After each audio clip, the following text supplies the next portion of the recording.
Hello everyone and welcome into yet another live stream.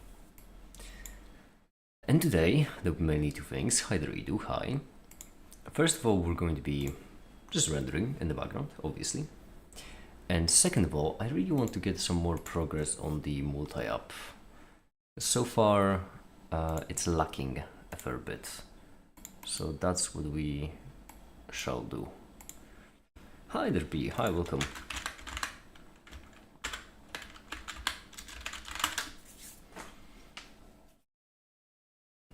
So, what would I like to do today? Where would I like to be at the end of the day? I would imagine having loaded a module. That could be a good idea. Are there any more like boilerplate utilities I need to include? DLLs actually. Yeah, DLLs would be. That is a pretty basic utility kind of thing. And that would be pretty important. Alright.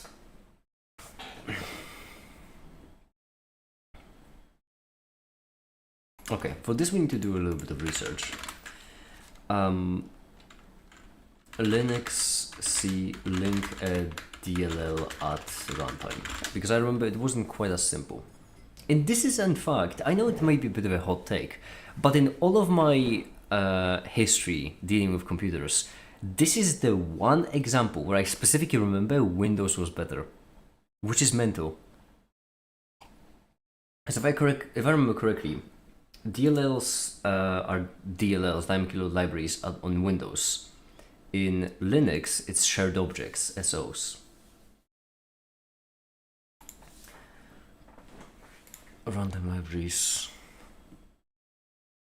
No, I mean, I could just look back on my own code snippet, I suppose.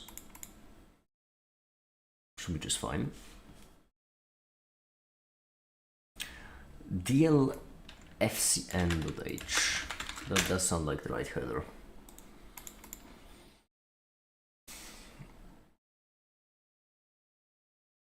DL open.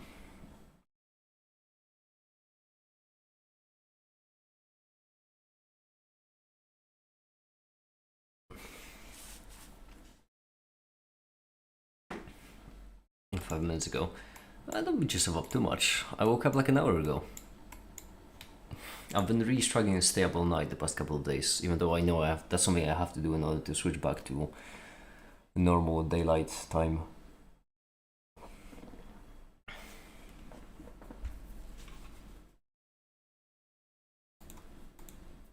Okay. Those are all functions which I could have some interest into.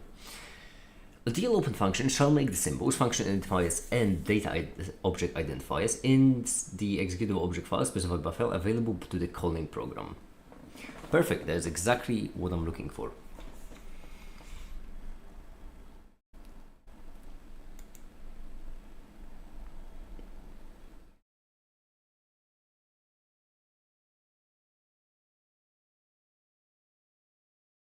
Okay, so DL open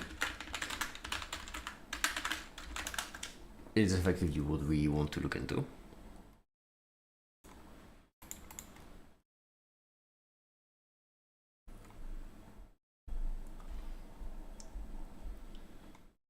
This is exactly what we're looking for. As the name indicates, dynamic loading is about loading of library on demand and linked during execution.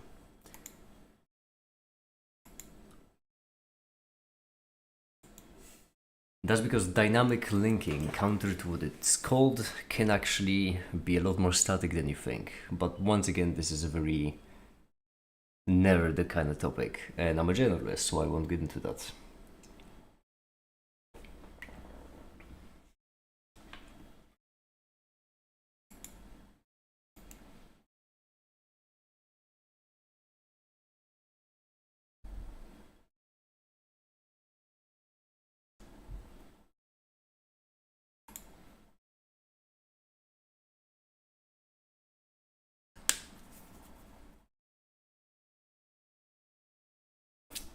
So DL sim DL open.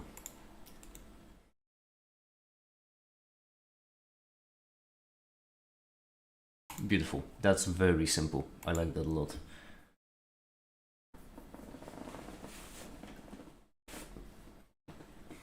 One issue being that, yeah, we need to, that's fine. That's all fine. That's all very, very fine.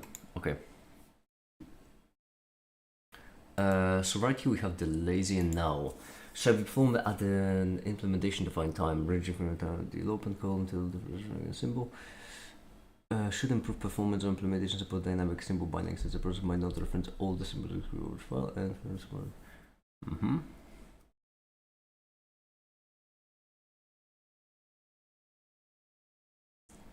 Yeah, okay, so lazy is better.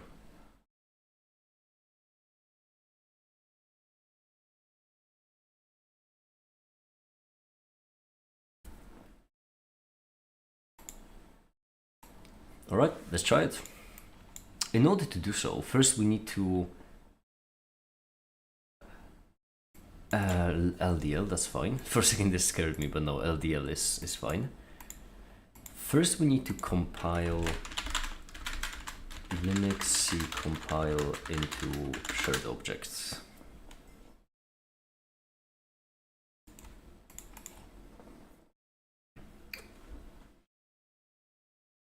Shared, that's it. Just shared. C is for object files, and so all we need to do is that. Wait, you build it from an object file though.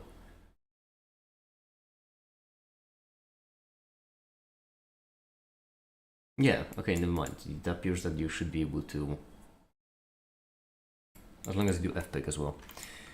Alright, great. So let us build a very, very simple module.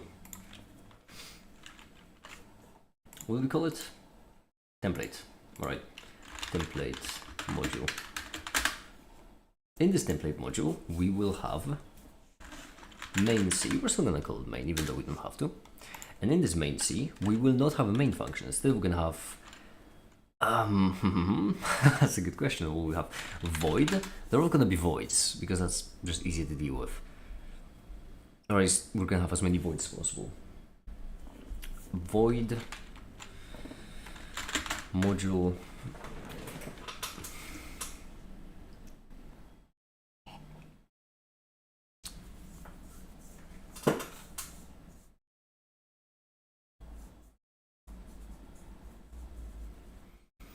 how do we handle the types of these functions? The function pointer notation always eluded me.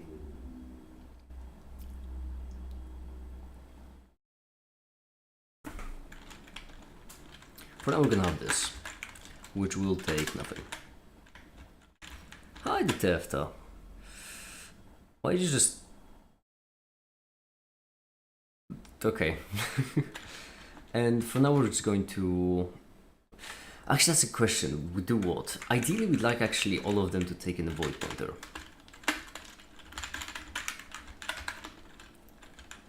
Because now we'll be able to do data. We're gonna cast it as an integer pointer, and we're going to... Wait, no, that's not how you do it. Make it. This is how you do it. And then we're going to set it to 1. Then we're gonna return. Yes, technically we don't need the return, actually. That is good enough. This is about as simple as it can get. And so right now we're gonna try to compile our template module.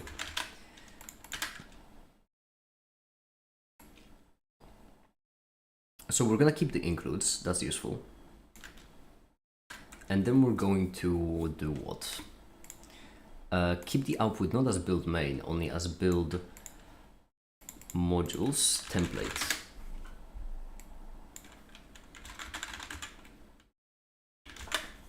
Did I call it template? What did I call it templates? Oh, my paper is already buried in in all the flow source build modules. Okay, just name of module is enough. Alright. Which means it's not gonna be modules. Wait. Modules and then template. Yeah. Template, and then we're going to have it be, well, mod.so, I suppose. That should be fine.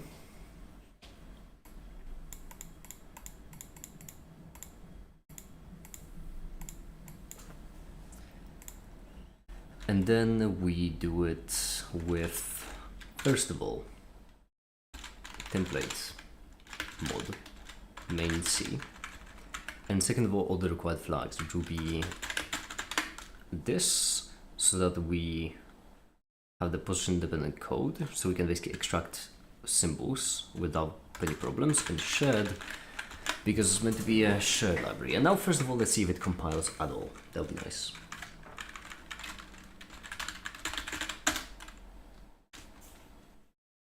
Right, it would be convenient if I was on Linux.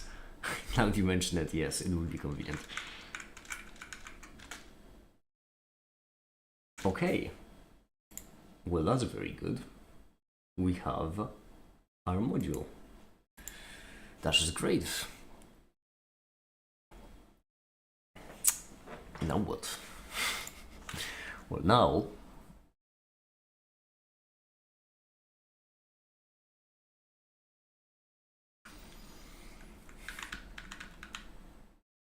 we need to load it in. So first let's see if our program still works or if it has broken down. It hasn't broken down since yesterday. That's good because I didn't touch it. If it had broken down since yesterday, that would be quite weird. But for now, all we want to do is we want to, in the main, we're gonna keep the descriptors loop. That's convenient for debugging purposes. But what we're going to do is we're going to attempt to open it up, run the descriptor function, the module descriptor function, and that's it. that's it. That's all we're gonna do. We have main open. Let me just remove some of these because it's a lot. Master header, you need this. Why are you breaking apart?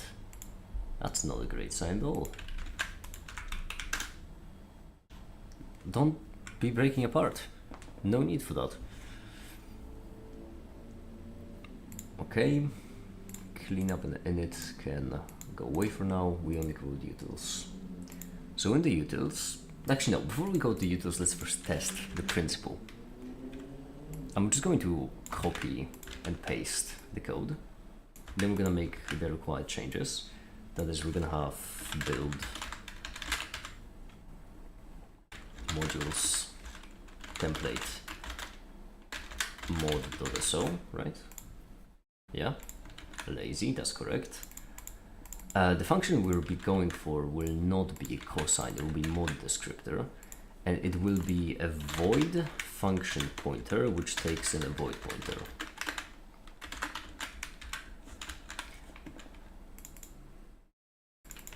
Mod descriptor, mod descriptor, mod descriptor. Beautiful. Print. And here's the important bit. Output. Here's what we'll have. We're gonna have an int pointer data is equal to malloc size of int, and then we're going to have data 0 is equal to 0, and then we're going to print data twice, or at least what the data points to.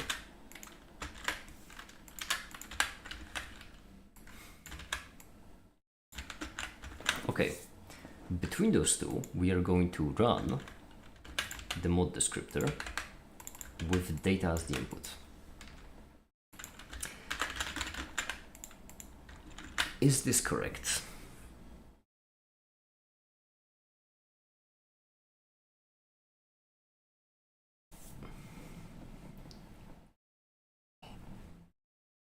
Appears to be.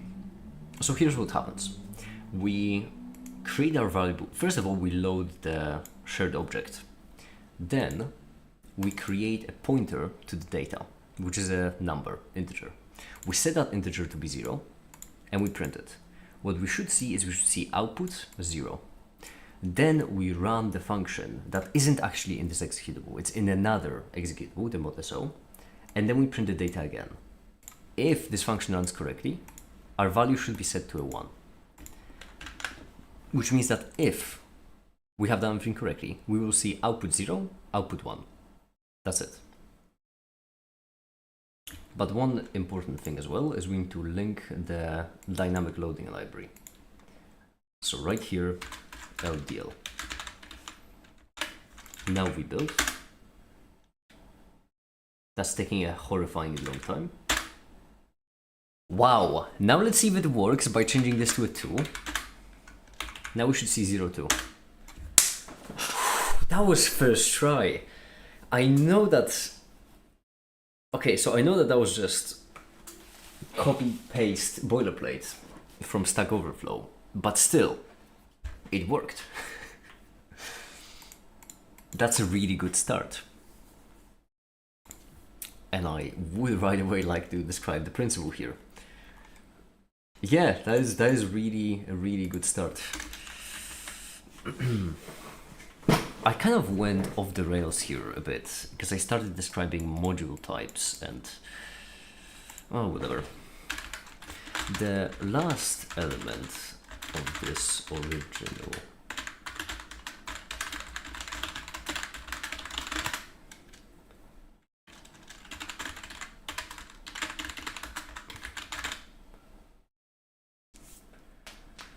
didn't realize you started with Ruby.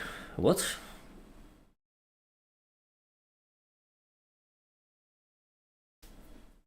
I've never actually used Ruby in my life. Off the rails. Is that the Ruby reference? I'm not...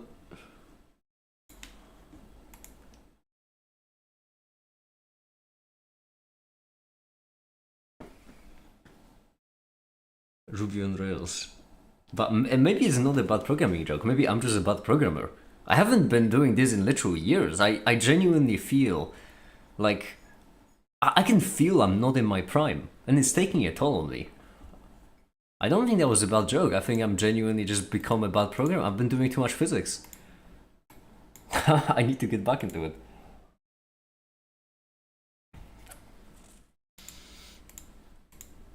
Dynamic library.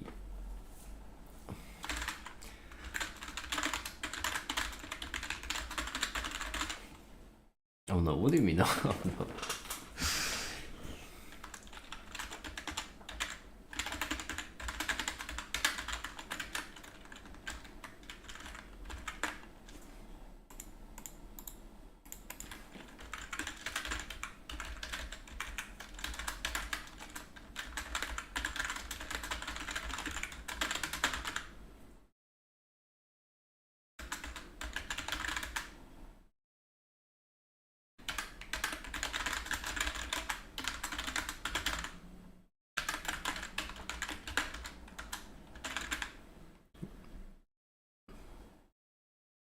That abomination. I'm getting enough sleep. I did get enough sleep. To be fair, I have been a bit... I don't want to say restless, but it has been a bit rough. There's a lot on my head. I'm getting a bit lost into it. But that's precisely why I want to not sleep tonight and then tomorrow, you know, wake up. Well, not wake up, but go to sleep at a reasonable time. Okay, this is rendered, so let me just...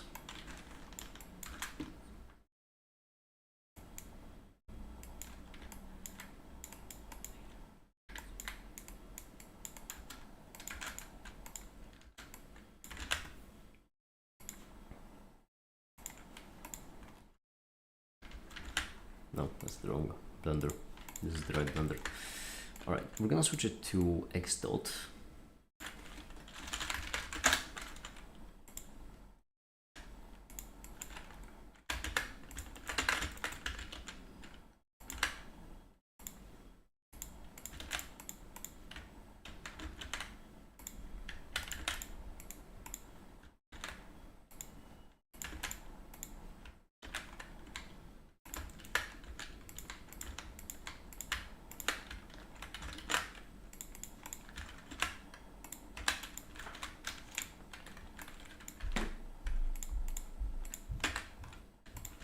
There. Now the baseline should be 700. There we go. Alright, back to it.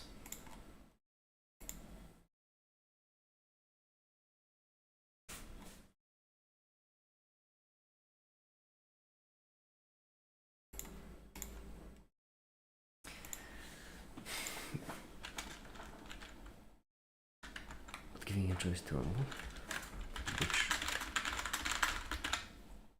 no, this choice.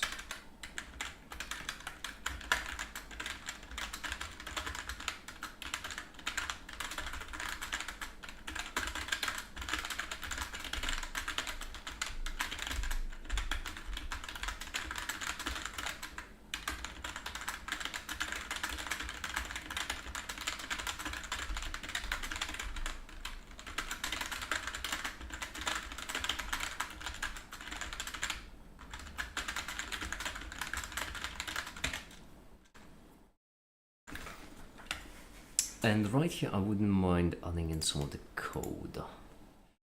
So what code would we have? Well, I mean, this one eventually, yes.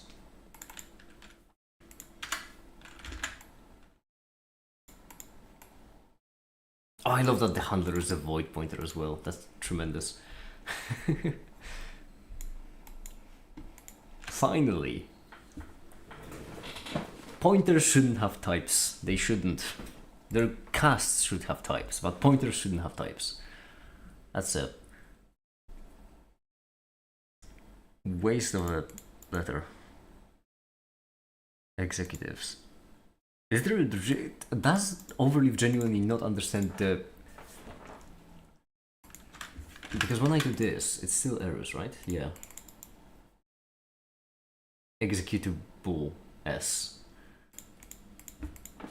Executables. Alright. I also always misspell the challenge for some reason. It's just a matter of begin code and code. And then how did we do code previously? That's how we did code. And right here we're going to have DLL.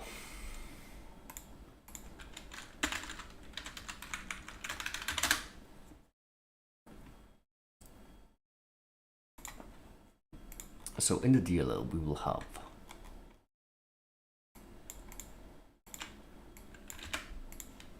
first this, then dot dot dot, then we will have void handle,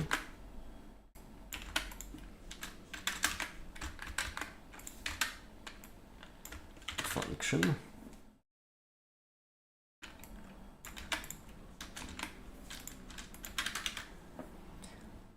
then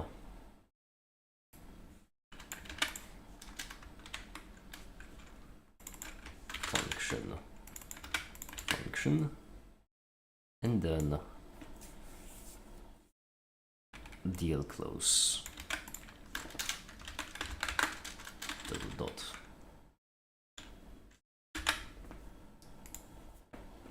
Right, this should be fine. It's broken down into 2 pages, but well, not everyone is perfect.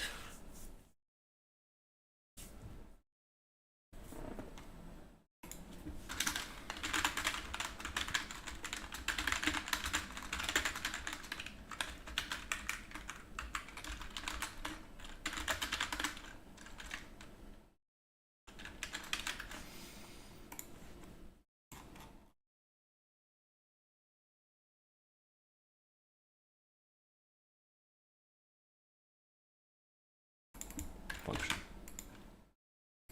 Oh, makes sense. I'm referring to a function. Actually, it's the function.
Right. We're implementing.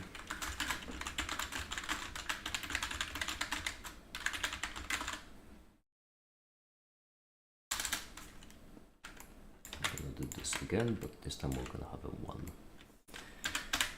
And then right here there's no duplicate button, that's fine. DLL 0C, that's 1. And then the 1C will be our. Actually, this wouldn't really be a DLL, would it? Rename. It's gonna be template module 0. Didn't mean to do that. You're going to break because you're supposed to be template module 0.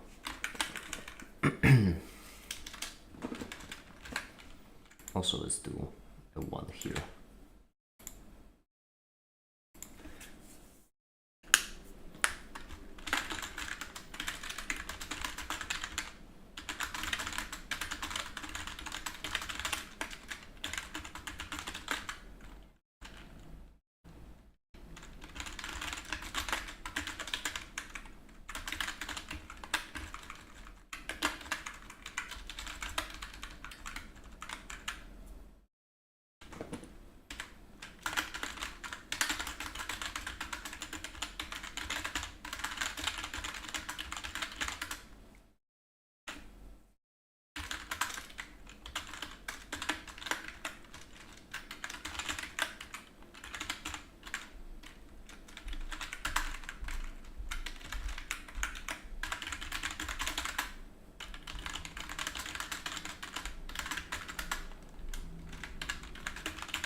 There's gonna be a lot of code color boxes, and I think that's gonna look a bit weird. Oh well, that's my style, I suppose. This paper already has 6 pages. It's growing fast. I'm like solid 4% to Remco's thesis.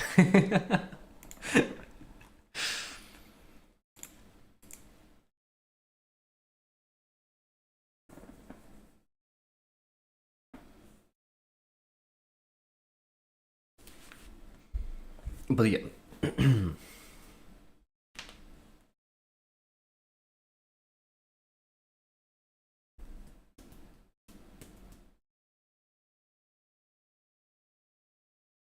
Oh, with utilities we could also add a skeleton for a logging system.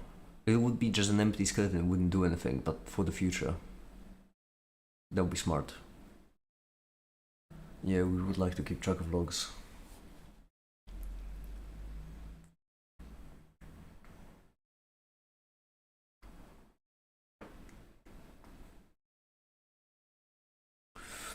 Yes.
Before we get there, actually, I would like to, I think, implement a little bit more of a reasonable, let's call it, utility for loading DLLs.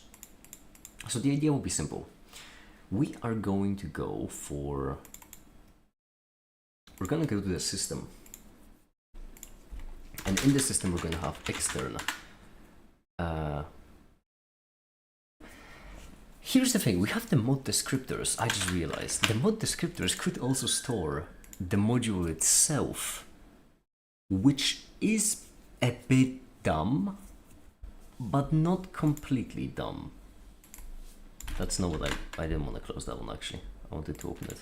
So right here what we could have is we have char status, and then we have void pointer module. Yes. The idea being that as we initialize them, their status is set to a 0, which will just mean unloaded. And then as we load them, their status would be changed to a 1 once the module is correctly loaded. If the module is, if it errors whilst loading, they will be set to a 2, which would mean module loaded incorrectly.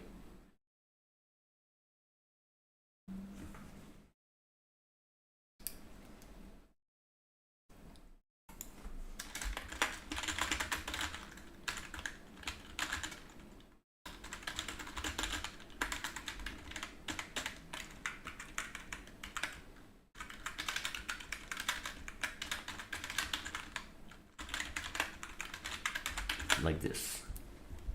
I think that's a good idea. All right. This would change a descriptor from something that is a very informative body into a crucial piece of machinery. So beforehand, if the module descriptor got corrupted, then it's bad because we don't exactly know what kind of module we're talking about, but it's not horrendous. Because, well, we lose track of certain data, but only certain data. Whereas right now, if this gets corrupted, we lose access to the module completely. So I suppose it better not get corrupted. Let's hope that past Make-It has implemented this correctly and that future Make-It will keep on implementing this correctly. So with this in mind, we can go to the system. We can keep actually the system as is. With system C, we can keep it as is. And with the init, initialize module descriptors, right here, we would like an additional status to be set to 0.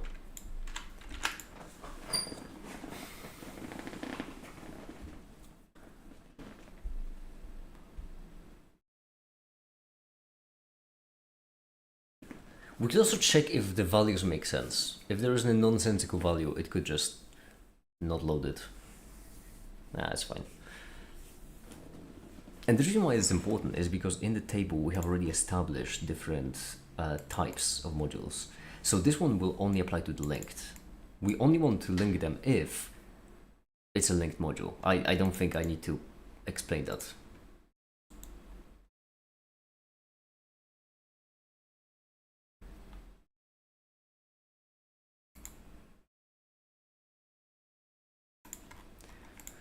Oh my gosh, this is coming along great.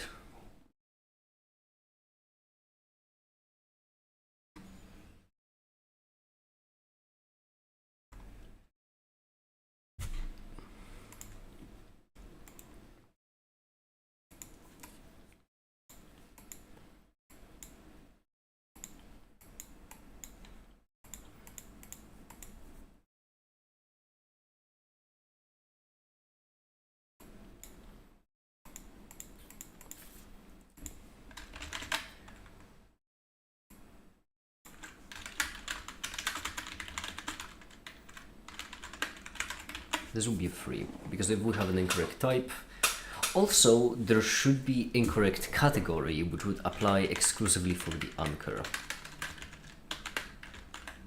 Incorrect cat. The cat is not correct, it's a dog.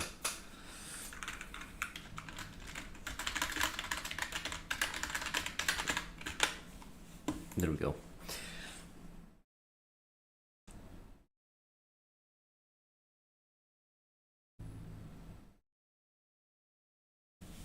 Great. I'm taking this so slowly, by the way.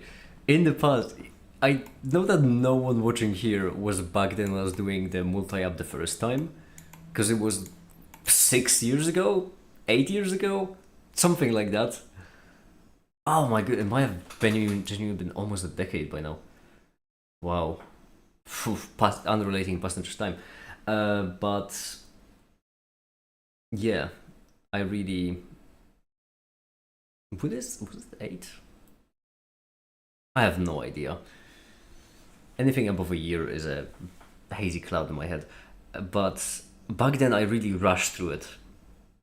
I implemented the vendor engine 5 times before it was functional.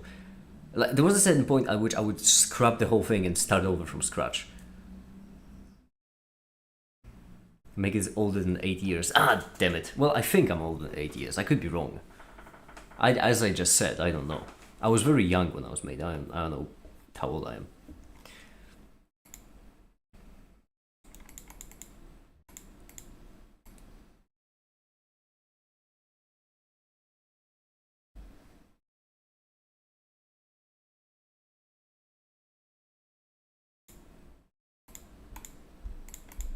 There was a functional version. Yeah, there was.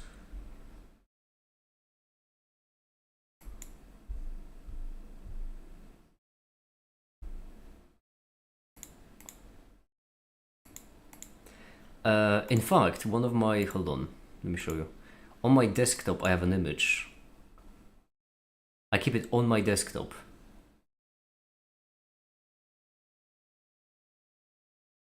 Precisely because how incredible it was at the time. And its name is... Hold on, let me...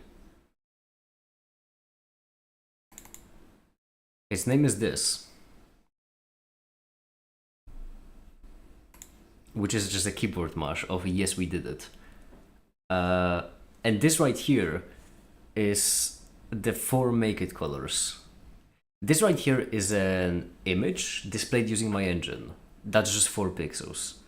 There's 1, 2, 3, 4. It's interpolated, which is why it's so smooth and not just a hard color. But this took me such a long time to just display an image. It was honestly, and in the top left corner you can see MKT multi-app title of the window.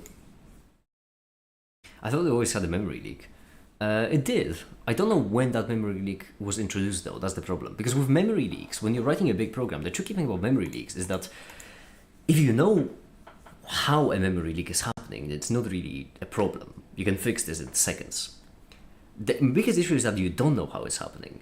So a memory leak you could have a memory leak in your code and only realize that years later when you get some undefined behavior. So it did have a memory leak. I don't know at which point it was introduced though. I know at which point it became a problem. It became a problem once I tried to do text rendering, but I have no idea when it actually happened. So it was functional for a while. I could display things. In fact, right before I implemented... This is the same line of images, except this one has a 2 at the end. Because before I implemented text rendering, this is what I did. And this right here is the part of the graphical engine that was... I basically was trying to implement Bezier curves myself from scratch with no research whatsoever, just trying to figure out as I go. And this is pretty decent, all things considered. This could be worse. Couldn't in fact be worse.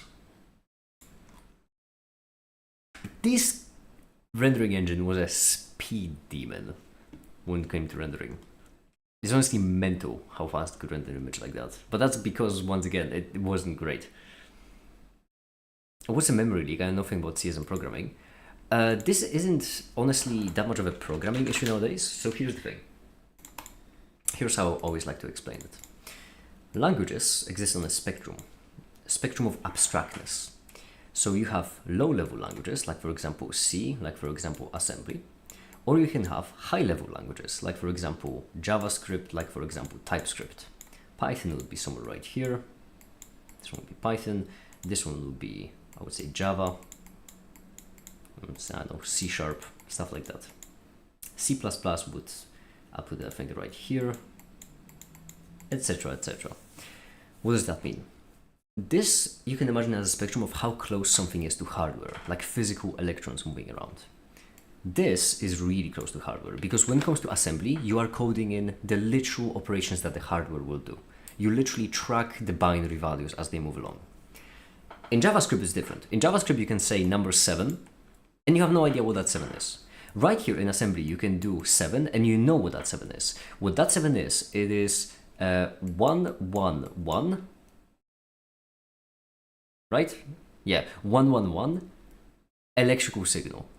So you know that if you do a number 7 in assembly, that means there has to be at least 3 electrical lines with electrons flowing through them. Because that's what the 7 is, 1, 1, 1. Then this one would have no electrons, this one would have no electrons, etc. In JavaScript, at the top, if you type in number 7, no clue what it is. Honestly, no clue. It could be stored as a string. It could be stored as some kind of weird meta value. It could be stored as a class, as some kind of funky object. Heck, it could be stored as a call to a function that returns the value 7. No idea. No idea. It's stored as something. No clue. The upside of coding right here at the top is that it's easy. It's convenient. If you want to make something and you care more about that thing rather than speed, use this at the top. So this is mostly used for things like convenience scripts, things like, I don't want to make this seem too bad though, because it's not bad. This is used for things like for anything from convenience scripts, so just a quick script to do something, to in research. Because when you are a researcher, for example, and you have some kind of theory that you can simulate with code, you don't always care about speed. You most of the time care about theory, which is why those people tend to use Python a lot, which is good. Python is a great language. The downside is that right here, you don't know exactly what your code is doing. You don't have much control over it. And as such, code up here tends to be a lot more about immediate functionality rather than long-term large projects. On the opposite side of the spectrum, you have this. This code is a lot simpler. It doesn't have convenience. It lacks in convenience. What it lacks in convenience, however, it makes up in sheer speed and versatility. If you want to... Now, that's not to say that Python is slow. Quite the contrary. Python is quite fast nowadays. But it's fast only in the things it's defined in. So for example, let's say that you get a new kind of hardware piece introduced. Someone develops a new hardware piece. It's going to be a lot longer and it's going to be a lot slower for it to run using Python than using C and assembly. Because C and assembly, it's a lot more computer science, I would say. I don't know if I'm just explaining it well. The point is it's low level. And in those low level languages, if you want to use memory, which you can think of as just boxes, right? Then you can't just say, like you do in those at the top, you can't just say 7 and have a 7. No, that's too easy. Instead, what you need to do is, if you want to store a number 7, you first need to allocate your memory. So you need to say, hey, I want these 4 boxes. That's what I want. And only then you can put number 7 into one of those boxes. The reason why you say that you want those boxes is because you can have other programs running on your computer. And so if you don't allocate these boxes, what could happen is you could store number 7 and then another program could come along and it could just overwrite it with number 8. And now you no longer have your number 7. That's a problem. So what you do is you first allocate your memory, like so. Then you store your 7 in there. And then when another program comes along, it says, oh, I can't use that because it's already allocated by someone else. I'm going to use this one instead. And it's going to store its number 8 right here. And it's fine. It's chill. No issues. This is properly allocated memory. You allocate memory and you know no one else will overwrite it. Now, what a memory leak is what happens when you allocate it improperly. So let's say that you want to keep these 4 boxes, right? But you make a mistake. And instead of allocating 4, you allocate 2. But you still save your 7 right here. In that scenario, you as a programmer think that you have allocated this properly, but you didn't. And the other program comes along and it overwrites it with an 8. And what then? Well, then it's tricky because this is undefined behavior. This is a memory leak. Or in other words, as you can see, that's where the name comes from, right? Your memory is kind of leaking out of where it's supposed to be. And the reason why it's an issue is because it really can be really minor, or it could be the worst crime you've ever committed, depending on what this number means. So it could be something minor. For example, let's say that this number is some kind of character in a string, where in that scenario, what could happen is, instead of make it, you could get megajit,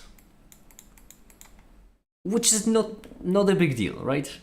Like that's what could happen. Not a big deal. A letter got mistyped. That could be what happened.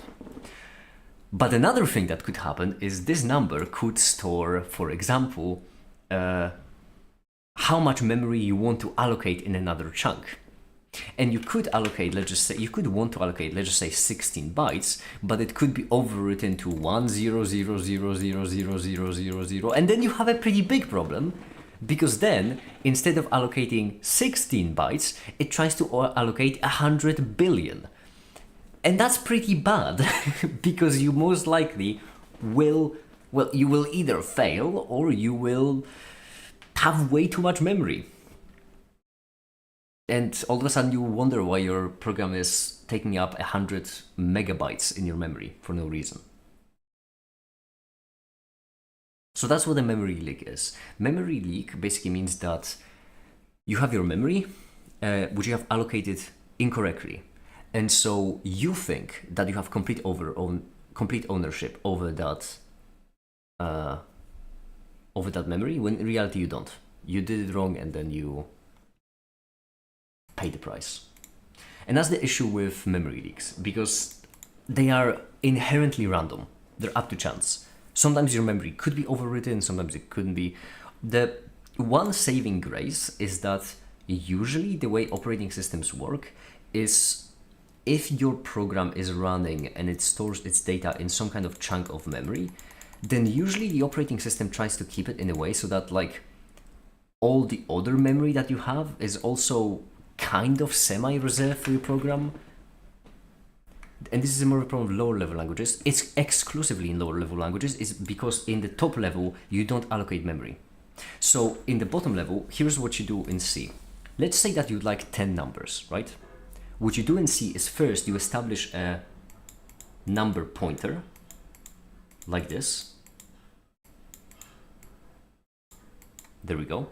Then you want 10 numbers, right? So what you do is I'm gonna shorten this because I'm writing in Paint. You allocate, malloc stands for memory allocation. You allocate 10 times the size of int. You allocate 10 numbers, and then you can use them. So then you can use those 10 numbers, and then at the end you just free them. So you run the function free. You free this for your operating system to use. That's what you do in C. In higher level languages, like for example Python, although I'm pretty certain Java and C# already should have it. In Python, for example, you do it differently. In Python, you just do A equals, and then just type in your 10 numbers. And that's it, you're already done. There is no first you create it, then allocate it, then use it. No, you do all of that as a single step. Or rather, Python is doing all of that for you as a single step. And you know that Python will never make a mistake, which is why it's safer, which is why you don't get memory leaks in more abstract languages.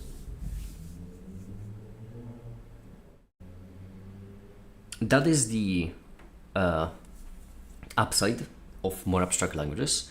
So if I do A is equal to array of 10 numbers, I can trust Python that it's always going to be 10 numbers. It's never going to mess up, it's never going to cause a memory leak, it's all good. That's the upside.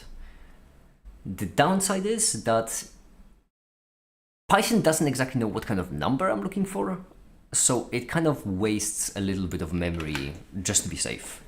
Whereas if you bool, you don't have to do it just to be safe, and you can bool. And so right here, actually, let me just give you an example, because this is pretty, I'm literally coding this right now. I can give you an example. Let me give you an example of what happens when I try to load a text file, which is right here. It's not exactly readable. I thought memory leaks were caused by garbage collection, not alloc. Memory leaks can be caused by anything. Anything that leaks memory.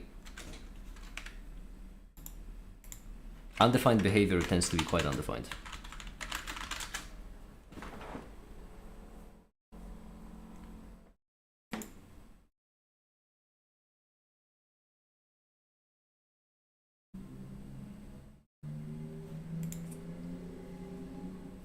And so, right here, this is unreadable, I just realized, so maybe we won't give you that example. But, if I wanted to, let's just say, store the string make it, but I wanted to do it dynamically, because you can obviously do it like char m and then make it. So you can do it statically, but let's say we want to do it dynamically. Here's how you would do it. The way you would do it is you first would do char pointer m, then you would do m is equal to malloc, and then we want to store 6 characters, 5 for make it and 1 to null terminate, so 6. And then we could also do times size of char if we want it to be pedantic, but since it's a 1, we can roll that, we don't care.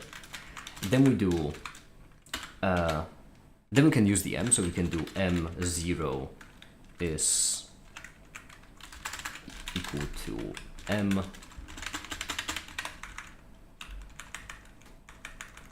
1, 2, 3, 4, 5 0 t I k a. There we go.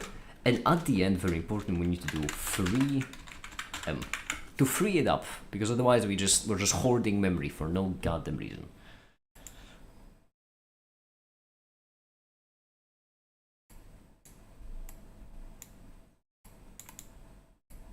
That's the idea.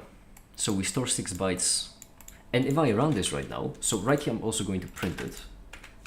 Print our string.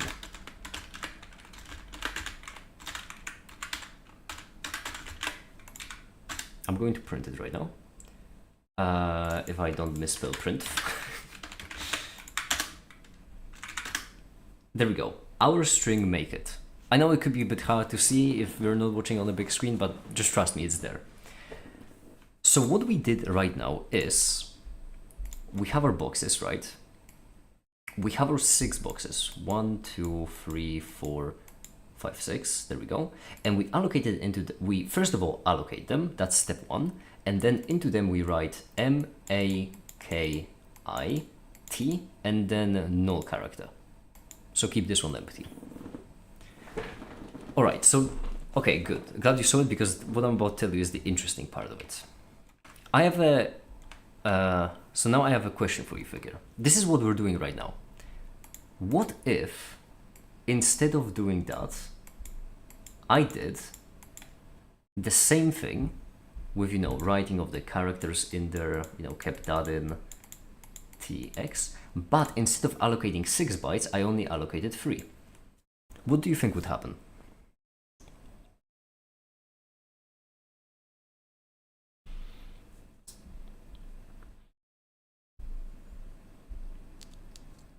I'm gonna pour myself some coffee. I'm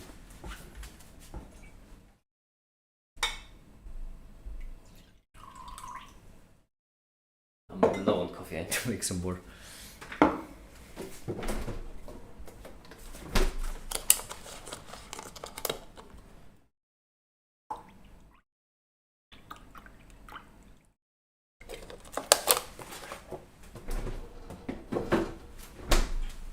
It feels good to finally be talking about something I am so well versed in. Because usually when I take, for example, physics, all of my physics knowledge comes secondhand from Remco. Whereas right here, this is genuinely just my proper area of expertise. All of the knowledge here I have gained myself via trial and error. A lot of trial and error.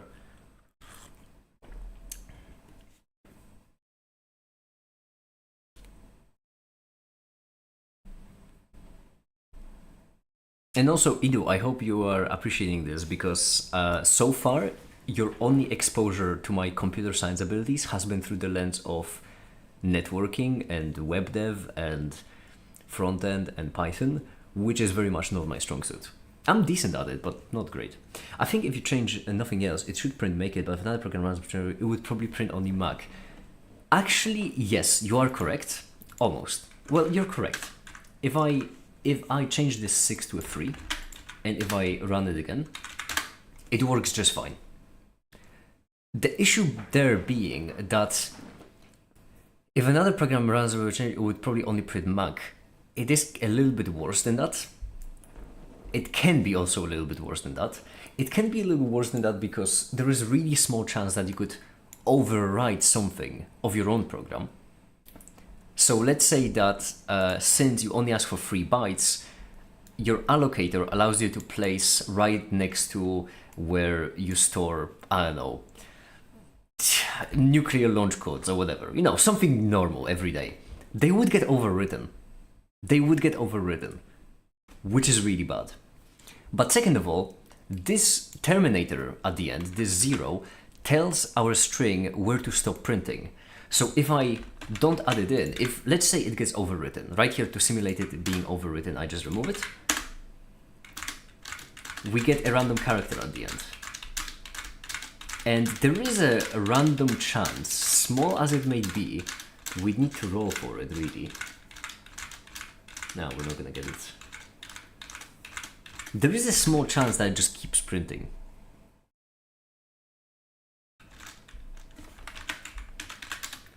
We really need to roll for it. For some reason, the 6th character... Okay, so it appears to be pretty consistent. Let me then, for the sake of the funsies, do 100. Although I'm pretty certain malloc in WSL overrides them to zeros. Okay, I'm not gonna roll it, unfortunately, but there is a chance that it just keeps printing, which is always hilarious, because then your entire terminal just get trashed with a whole bunch of characters that aren't supposed to exist. But yeah, anyway, that was my short TED talk on memory leaks, what they are, why they happen. Oh, and there is only one way to resolve memory leaks, by the way. There is no secret tricks. The only one way is to find them. That's it. When it comes to other errors, the tools for finding other errors are a lot better because you can use error codes. With undefined behavior, you can't. And it's so especially hilarious. I very recently had that kind of error. The last stream, that's what screwed me up so much. And that's because, if we go into utils, this, if I'm not mistaken, no wait. I think this was the line that was breaking everything. So this was the line where the code broke. But the reason why it was breaking is because it was overwriting this value. And that's what's so annoying about memory leaks. You need to really pay attention to resolve them, which is why you'd rather not have them happen in the first place.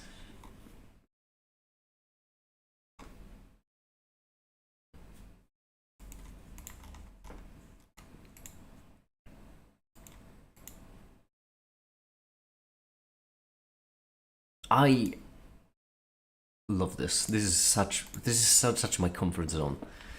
Incredible. Anyway, what were we doing? We were creating a util for loading DLLs. We could also keep track of all of these DLLs somewhere, but I don't think we have to.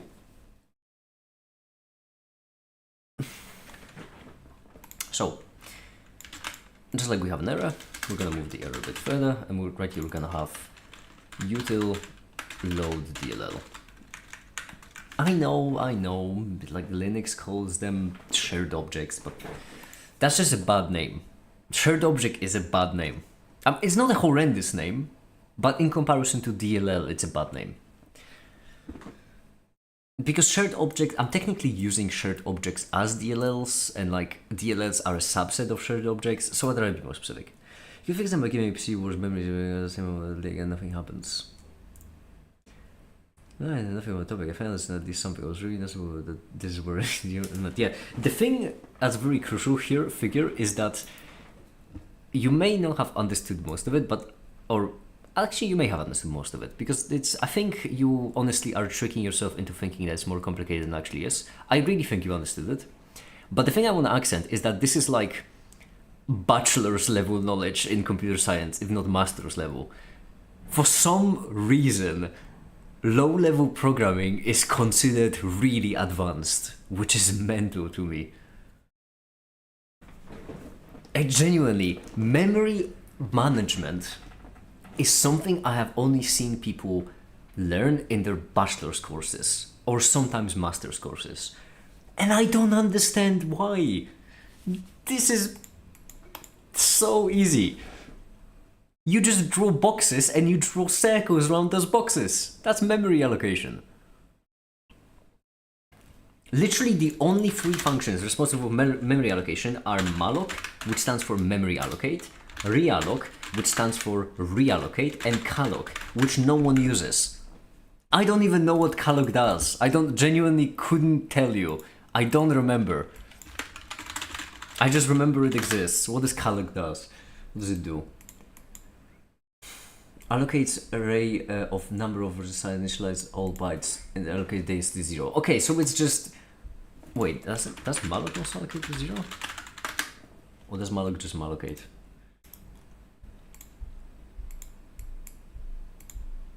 I suppose it would be easier if I open the same page for malloc.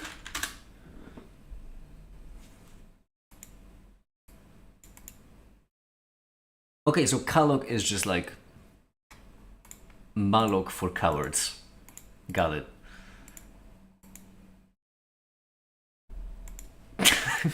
I've never used calloc in my life.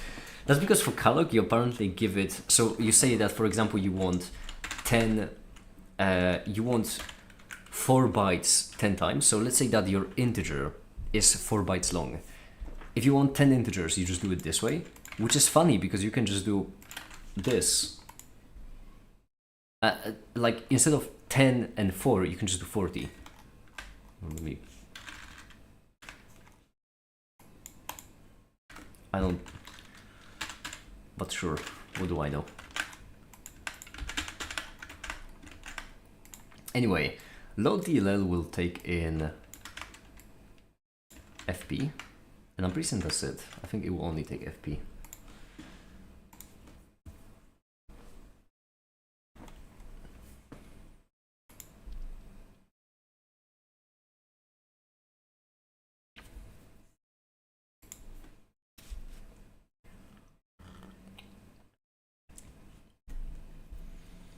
Okay, so first of all we do load DLL, and right here we're going to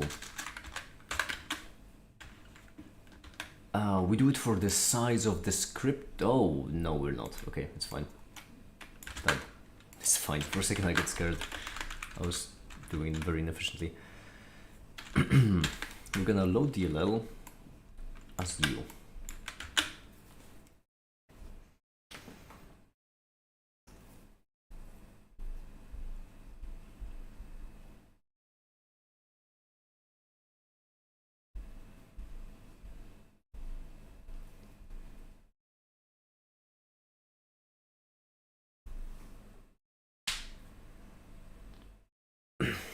Okay.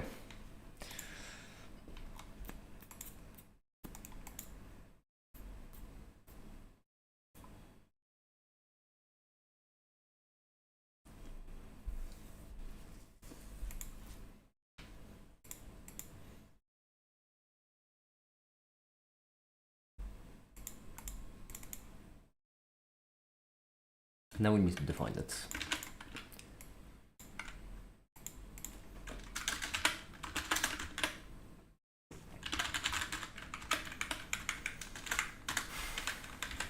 Also, I'm pretty certain the animation rendered, and I should really keep on rendering them, because there is a lot to render.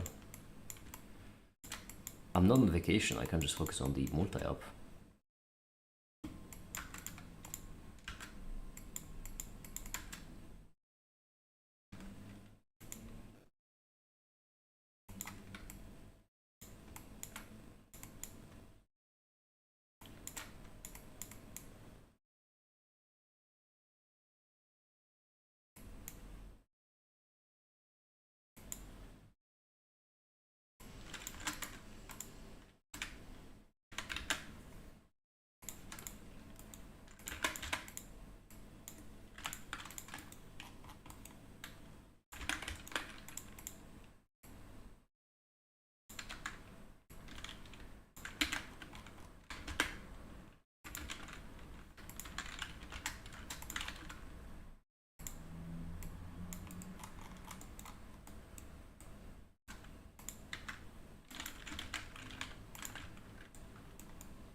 Why is the oh you you pissing? That's so annoying. And also you rotate the wrong way. That's because you are 300 and instead of 0, 1, 360. And you would be fine with just doing normal Bezier. Maybe let's move it to 55.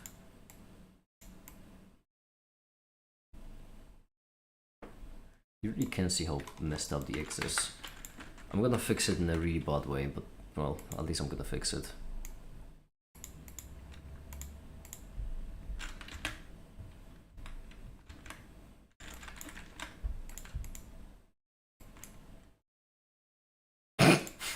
That's why it's a really bad way.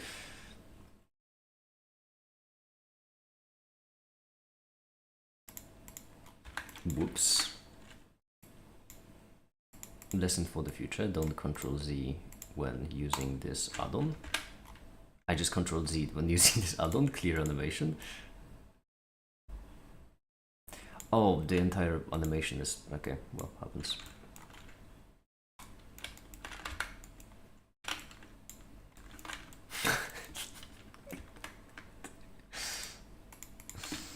It's fine, I'll manage.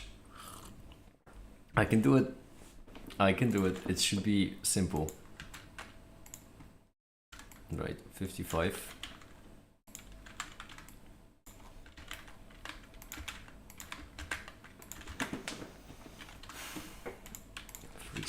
Right here.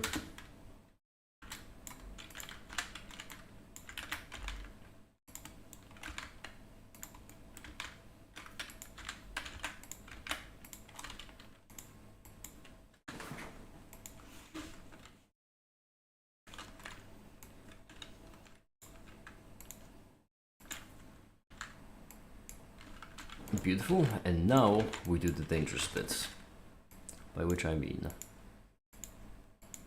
insert key,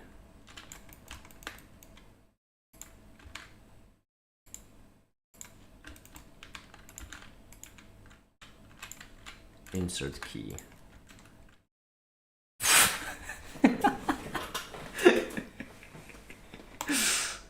Great, brilliant.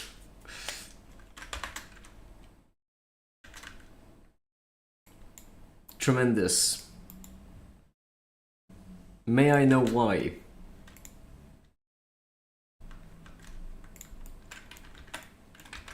At this point, just honestly, I'll do it this way.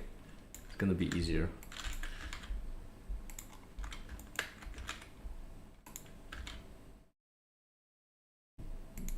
And safer.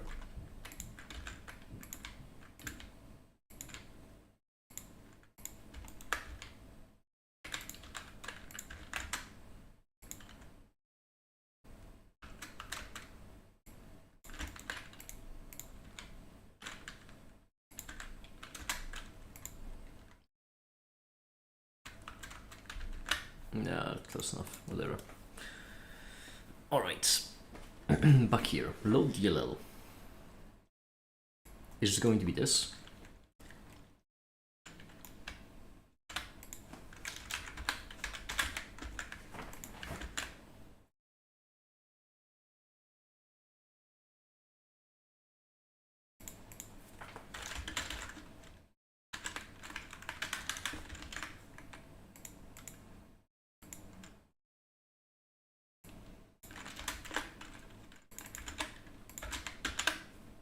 There we go.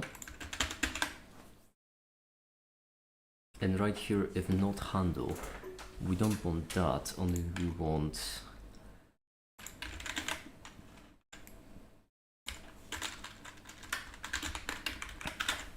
DLL load fail.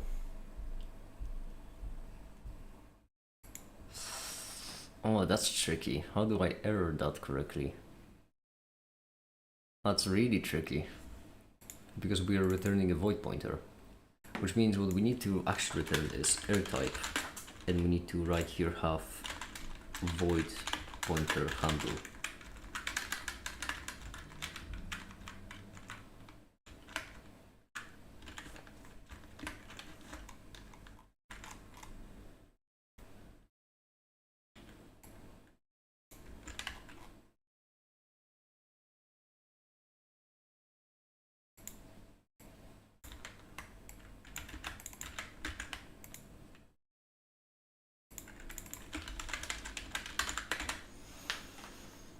There we go. This loads our DLL. Then we're going to have another one, which will basically snag the function, which we will need to do as a void pointer. Do we need to specify what kind of function we're... Yeah, no, we won't do that, but we will do unload or free.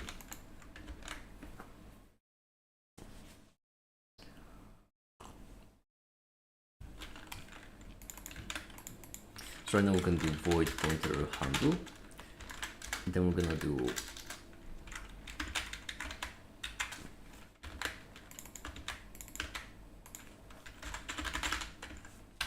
there we go. This should be equivalent. Obviously we need to add the header, but it should be equivalent. And then we're freeing it by closing it. Well, we might as well keep the close then. I suppose nothing fancy is required for the free.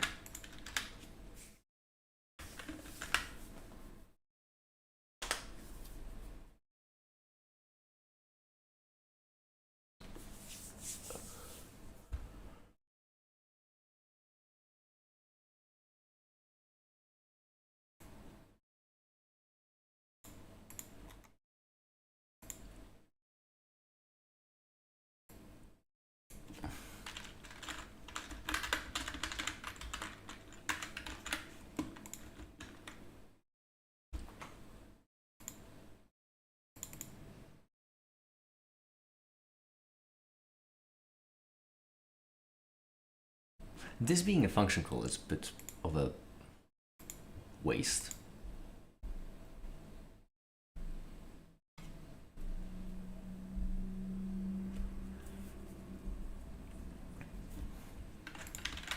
Because right here we could just have mirror, so manager, and that could just be if x, then error x, like this. And then we could just use the mirror everywhere. So what this would do is if... Oh no, it couldn't. That's so annoying. It can't. Oh, that's so annoying.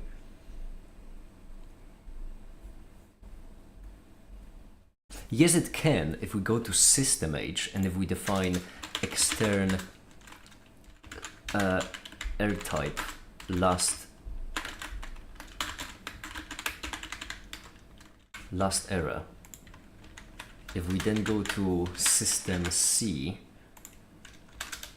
if we do this, and if we go to right here, I mean here,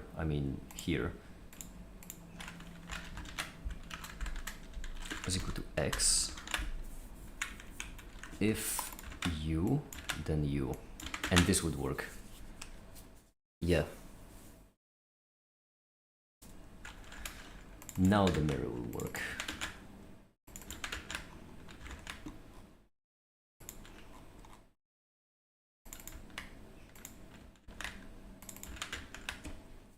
So now we don't even need to do, well, we do need to do if not handle.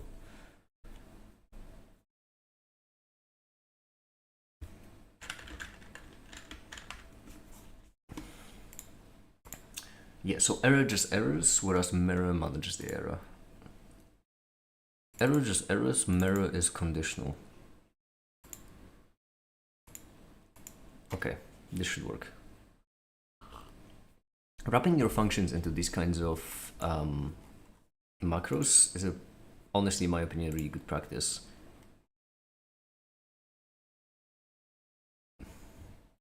Because that allows you to change it on each appearance. So then your uni application, well, fingers crossed for you, B. Fingers crossed.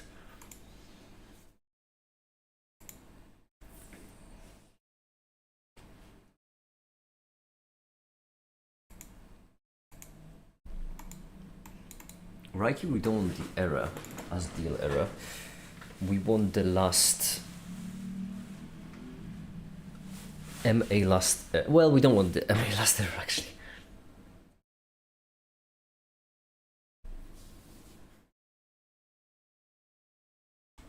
I suppose this is a pretty good That's already a pretty good snippet. Right here, we're just gonna change it to be our own error handler.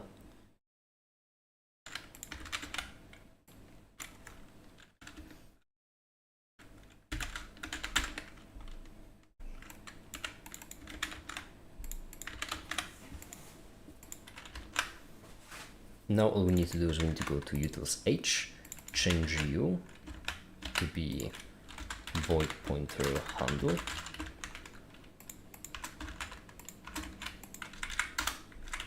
And you should work, I think. No, you should not, because this error doesn't exist. That makes sense, in which case the extracting is actually very bit annoying.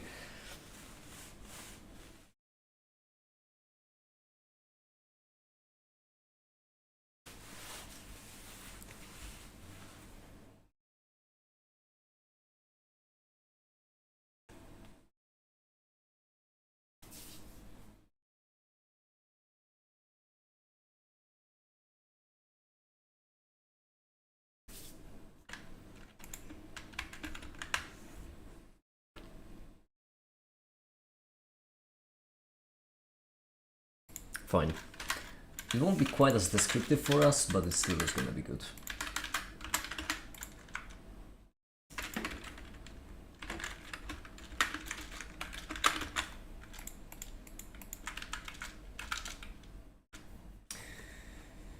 Yup, you now have a problem, that is fair. That's because you should be a void mod desk void pointer, if I'm not mistaken. Util DLL load.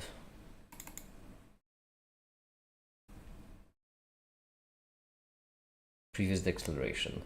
Okay, so this... Huh? What do you mean previous declaration? This is pragma once. Oh, air type, right. That makes sense. It built correctly. It's bad, boss! We got a 4! Oh no! Also, apparently you don't have an end line. Where are you? Yeah, you don't have an end line. So we just got a error. It's bad, boss. We got a 4. What is the 4? 4 is the most recent one. The sim fail. Why did the sim fail? Well, that's pretty bad.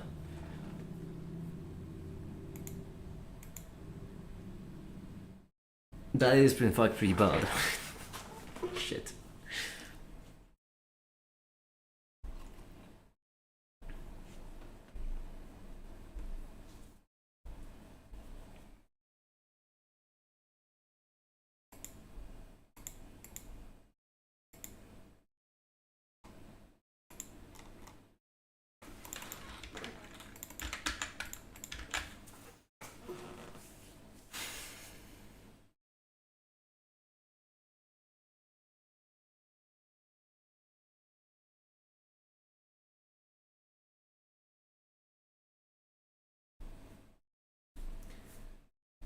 So, why do you break?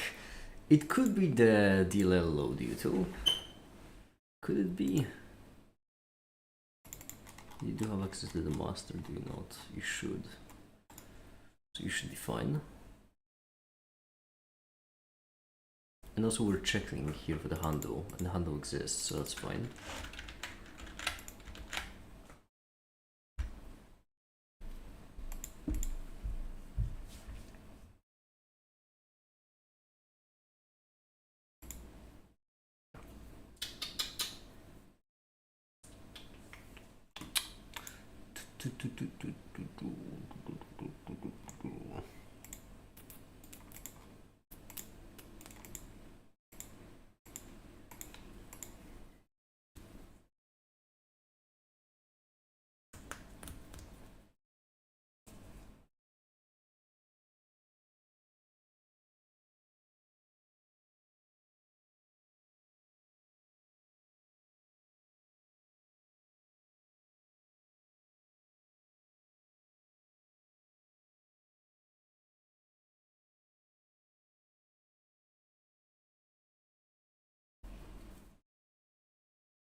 I wouldn't mind actually looking back on what kind of code I used to have.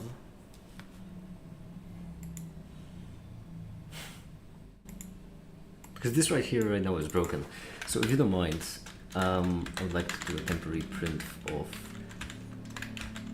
temp %d. I'm gonna guess set %d.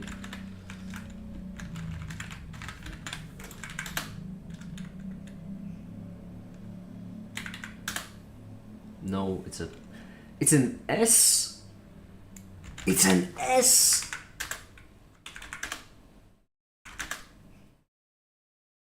It's a char pointer. Oh, I guess that makes sense, but last error undeclared. First using this function. You're part of the system. System H right here. Last error. Oh, you might be undeclared and the error it's no, you're not. What? Util C DLL load right here. This one doesn't have access to the system. Include. I said include system H. A segmentation fault, core dumped. Undefined symbol mod desk. Undefined? Well, pardon me, it seems pretty goddamn defined.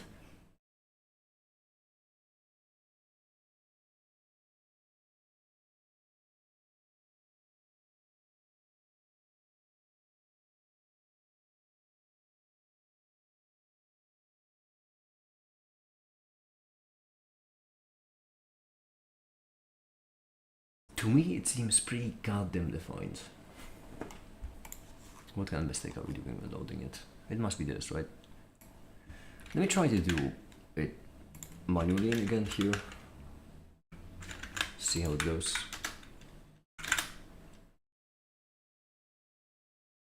Temp is okay, so now it works.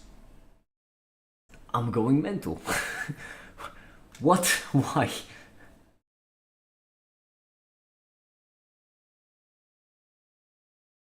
Now you work. Modules template mode as well. This is the same exact. What? Now you work. And you work like hyper correctly. Whereas right now, even though it should work in the same exact way. I need a void pointer. Oh, I forgot. I need a void pointer. I forgot we're in the land of the crazy people. It's me, I am the crazy people. We need a void pointer. Never mind, we don't need a void pointer. Why do we not need a void pointer? Am I losing my mind? Clearly. Yes, I am losing my mind because this has to be pointed void pointer. Same here. Now it's gonna be correct. Wow, that's crazy. This is so dumb. But at the same time a bit cool. I like this. Alright, great. It works. Okay, it works. We've managed to load it in.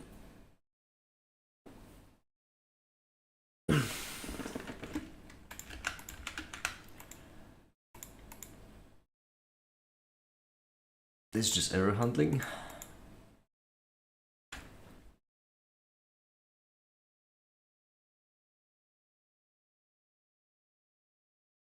The thing that's annoying about the sim is that we need to kind of cast it a bit. Which means we can't just give it a void pointer arbitrarily. It might be upset with that. Actually, would it? If I cast it to a void pointer, will it be upset?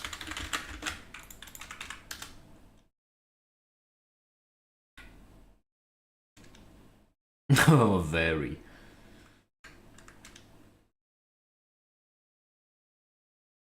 You are upset. That's a shame.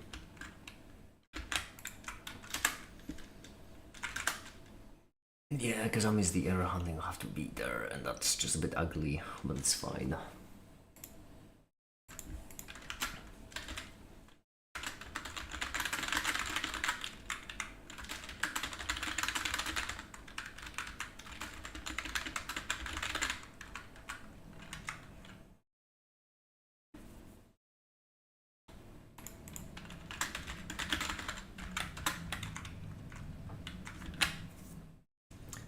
Great. Now we can copy this. Now we can get back to our paper.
Hi there, Kelsey. Hi. Hi there, Kelsey. Hello. How you doing? I'm doing fine. Oh, I wasn't freeing the data. Whoops, that's a bit inelegant.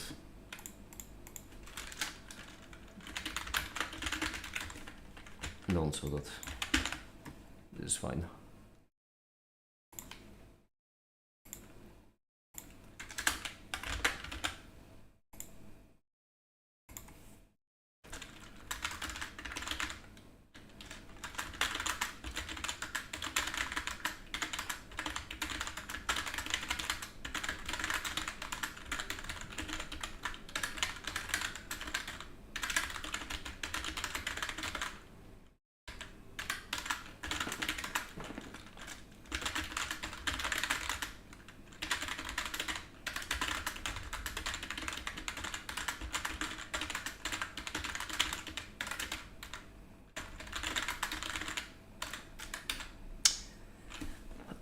No, how would I like to color that in? We'd like to create some kind of terminal output.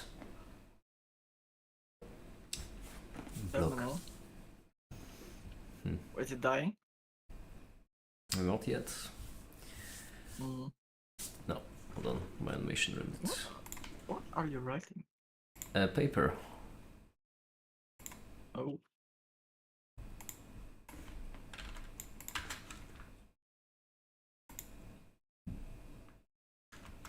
The function.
What the hell did you post in memes?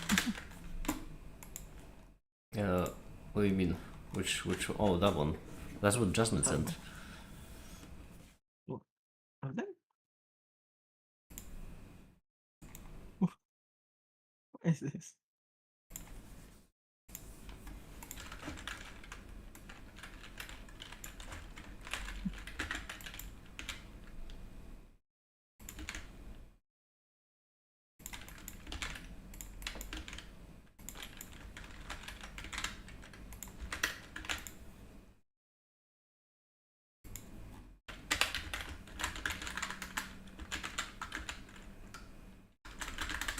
It has sound. Huh.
The apostrophe fee.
It's a bit, whatever. Works. Everyone will get the idea.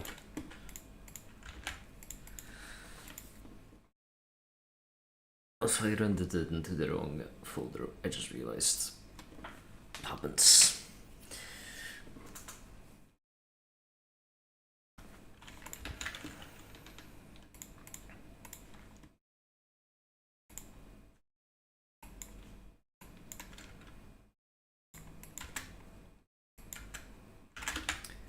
And also I rendered it on the... What? Why is that one displaced? That one shouldn't be displaced.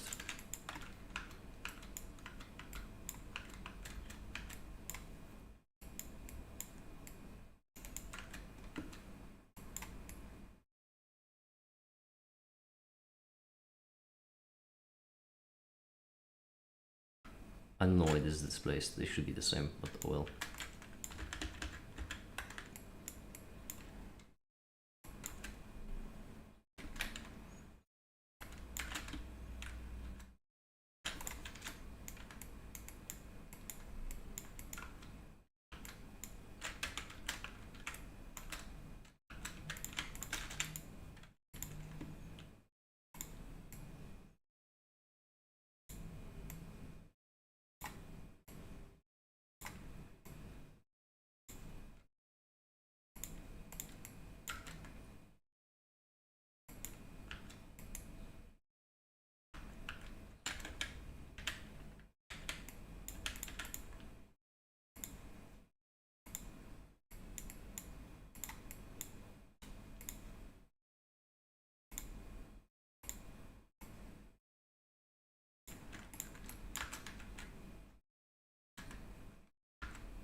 I did this one backwards. Oops.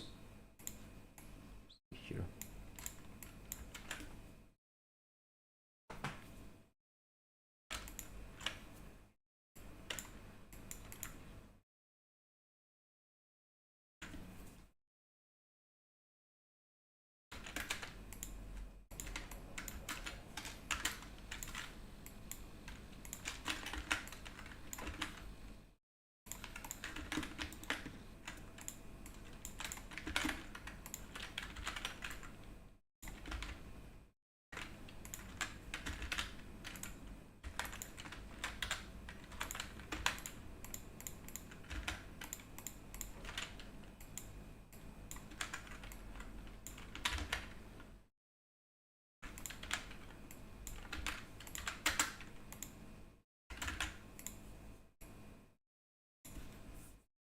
Okay.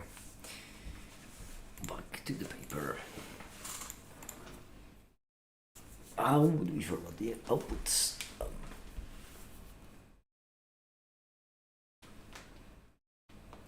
I suppose we might as well do it in the code. Except without the language. Can I do code without language?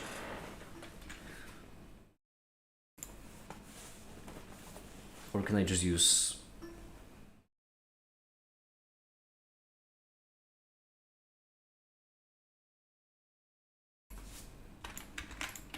this?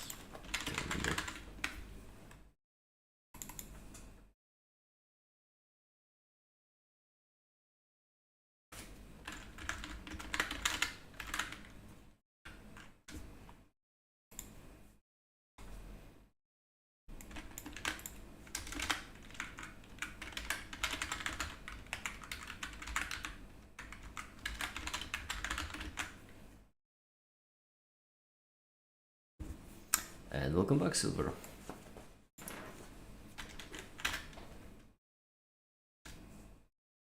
Yeah, I guess we know exactly what code. That's right here. We're gonna do output 0 and 1. And now we want to format it till it looks like code.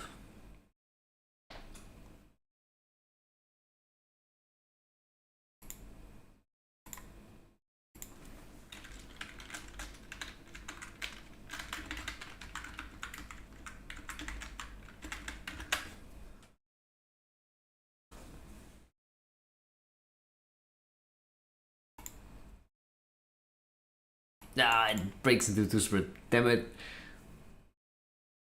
All of these color books, I really need to find a way to keep them on the same page. I'm gonna ask Remco about that later. Mhm.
Let's go. Broken.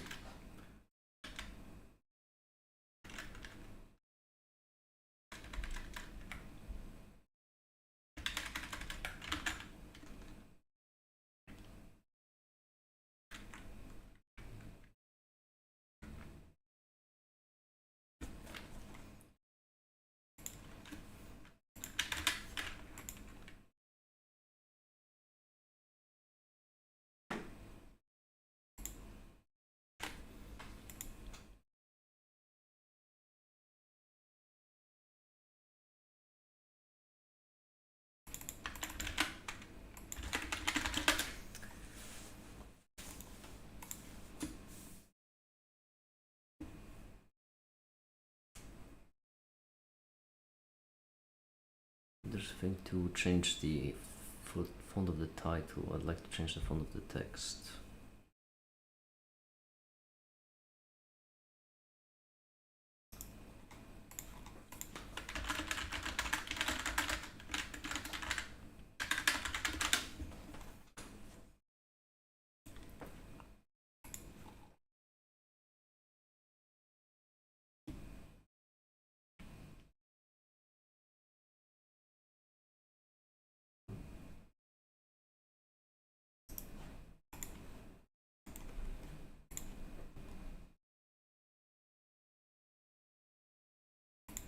So you just do it with font, I would guess. Okay.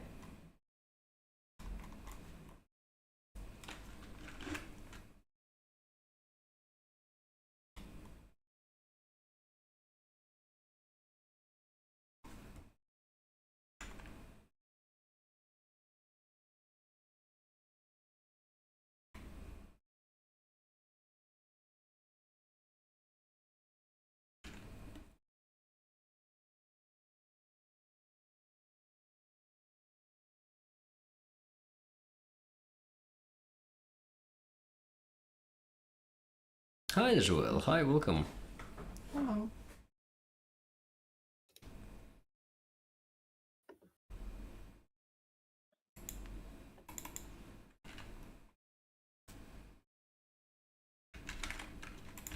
I got kidnapped for half of the day by my brother.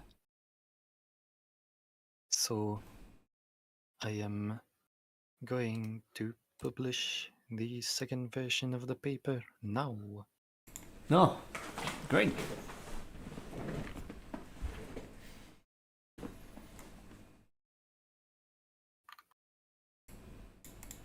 Hmm.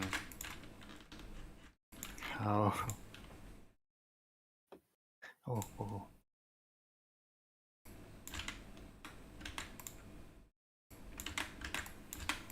Okay.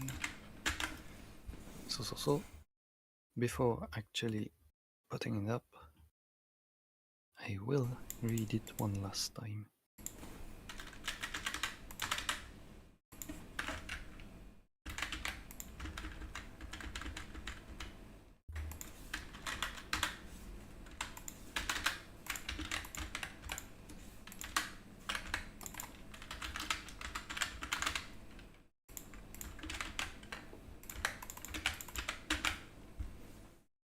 Well, Oh, see, yeah, Adrian.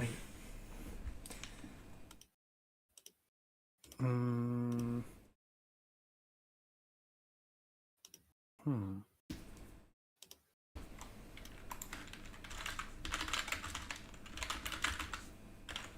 About the LaTeX template, Mm-hmm. how do I do if my title is too long?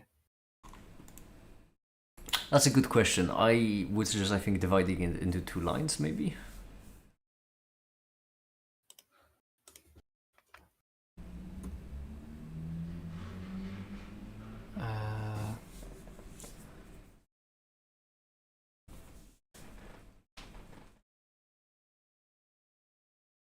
I don't think it works, but I'm just...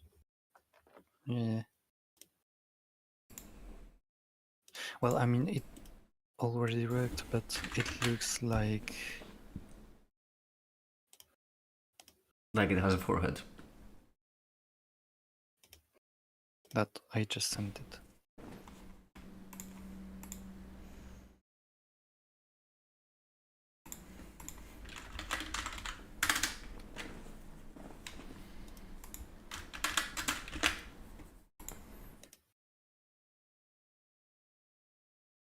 Yeah, so anyway, I think I'll just put it up like that. Wait. Hold on, no. We've pinged the professional. We're waiting for him to. Okay. Because another solution is to actually do another new line at the end of the title to get it like this, but then No, that's still Just- the alignment. just- Hold on. Don't worry. Our tech support right now is typing. Our researchers are hard at work. It's.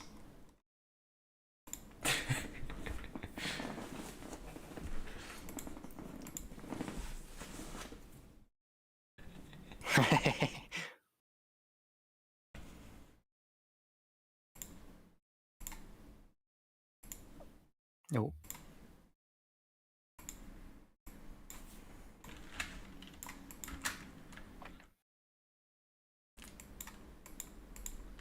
A v space 5 pt before the author command in class. Oh, what do you mean it works? But the title.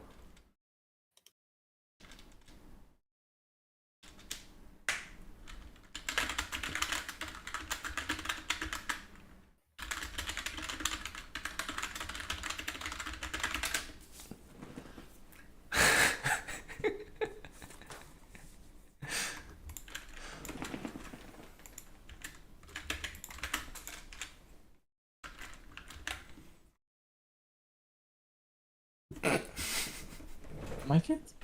What's up? I'm on the website. It appears to not have a bottom. Yeah. At what The number? more you scroll, more things appear. Oh yeah. At what number question are you? I'm scrolling up 5,000. Yeah. It keeps going. Hmm.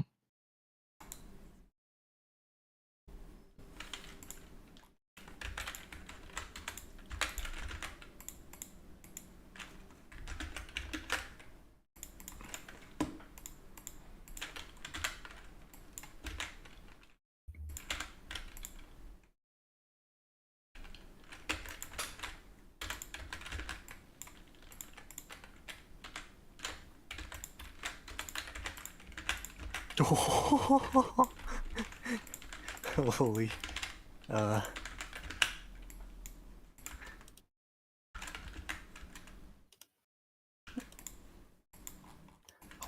Wait, what? Holy, I'm trying to modify things to change the position of the pie, but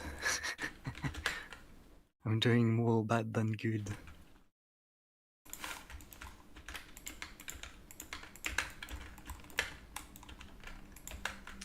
In the kinetic energy of something that's spinning, is the r squared?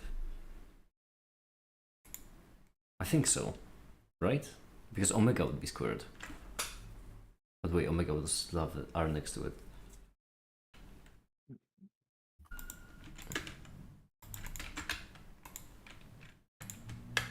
I honestly don't know. Let me check.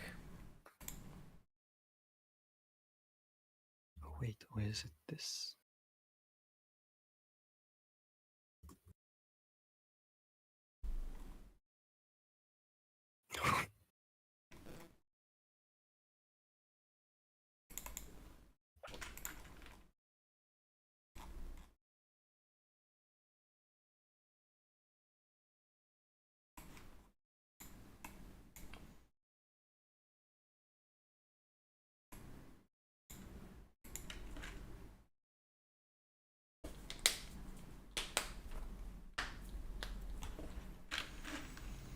It is squared. Alright, good, I got that.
Well, that is better anyway.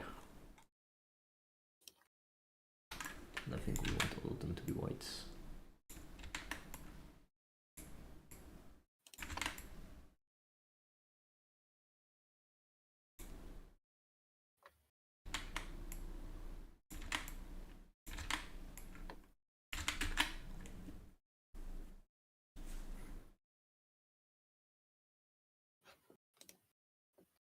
Okay, maybe not background color. Maybe that one will keep. Oh, by the way, Joel, you mentioned that the numbers next to code were a bit small, right? In the style? Yeah. Yeah, I did just figure out how to change that in case you want to. Okay. Thank you. Oh yeah, I completely forgot the code LST define. Yes.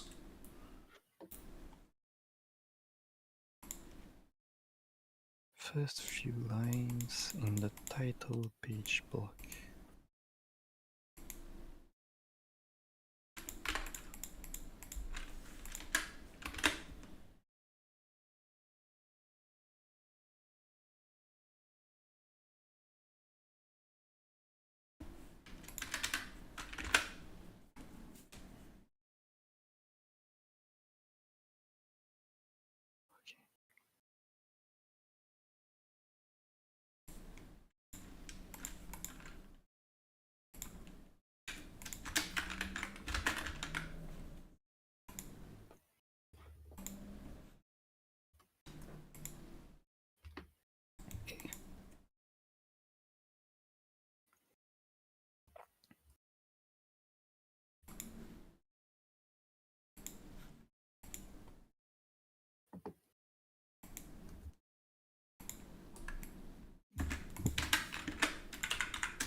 Make it. What's up?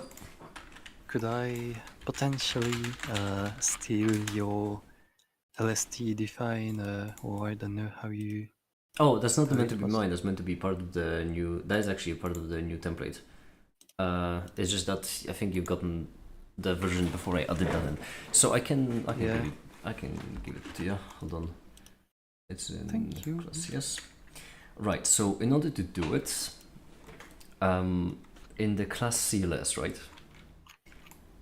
Yeah. First of all, you need to add in from 13th line onwards. You have like all the required packages, right? 13. Yeah. You need to add listings as one of those packages. Where you're asking. Yeah. So. At the very bottom, you Done. can, yeah. Then line 43 onwards, you should have all of the color box names defined. Yeah. You should just add this one for code. Okay. And then right before it, you can add in the entire listings definition, Okay. below which you can set the default style to be that precisely. Okay. Done. And then if you scroll a fair bit lower, you should see new T color box, a whole bunch of them. Those define the color boxes. Yeah. And as one of those color boxes, you can just add this, which is the code color box. Now, Okay. I will mention it could look a bit funky, a bit wonky, a bit weird, because it is based on the color theme. So I would suggest you try it, and if something is wrong, you can change the styling of it. But the way you do it is you create some kind of file somewhere, right, with the code. Mm-hmm. Well, you can do it two ways, but this is the one I prefer because it just keeps everything much cleaner and neater. So you create some kind of file somewhere with the code, and then you just add in code this way. There we go. Now, obviously, you set the language you want, and then the other one is the file.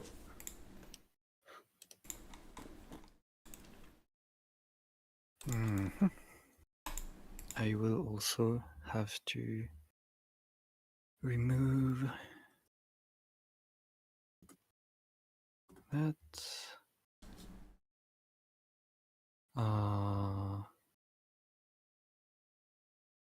And yeah, I have to.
Thank you for the tech things.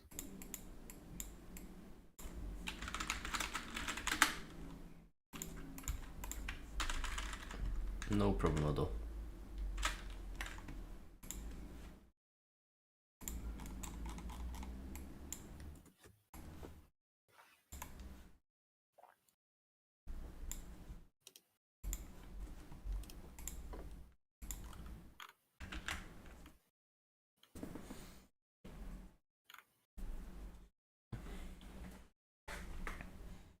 Oh, that's a bit big.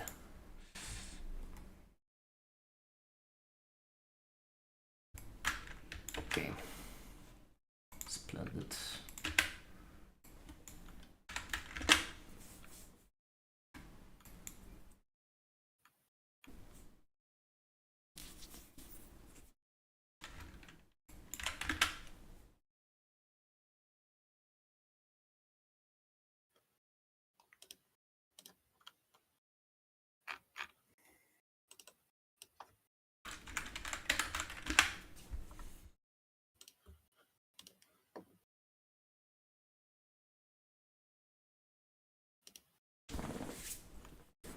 No, I would like to divide this into a bit more because this is a bit of a mess.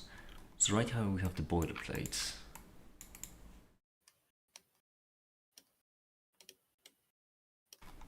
Right.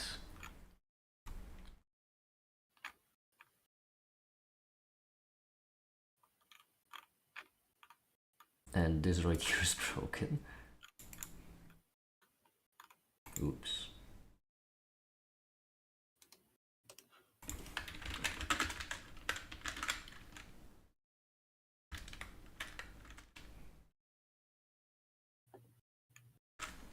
Since the list I is like from- I like the food section on the website. You mean the what? The food section. Food. Yeah. Did you see the food section? On the web on the websites and the memes, you mean?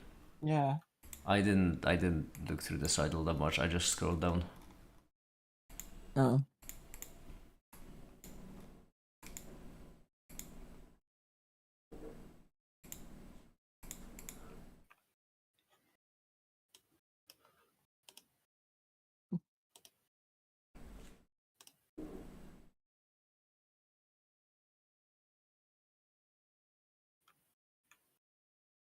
There is a lot, yeah.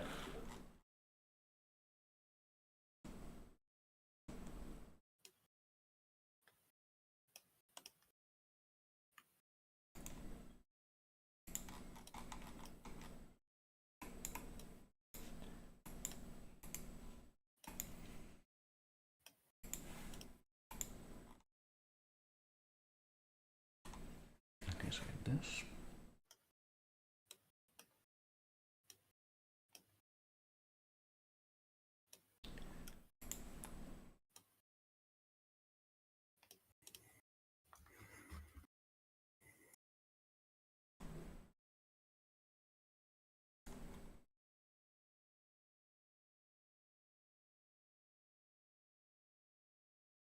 I suppose putting this in boilerplate is a bit of a dumb idea.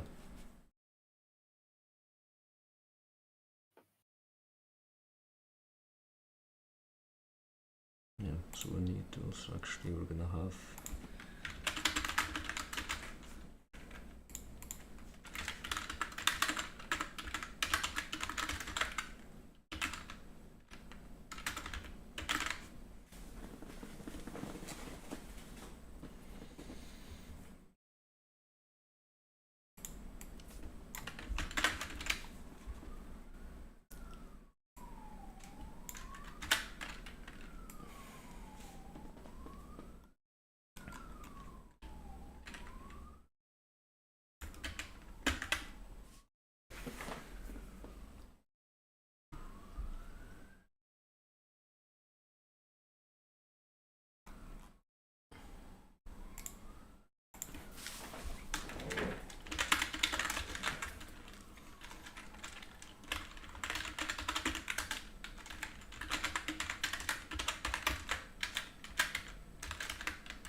cleaner.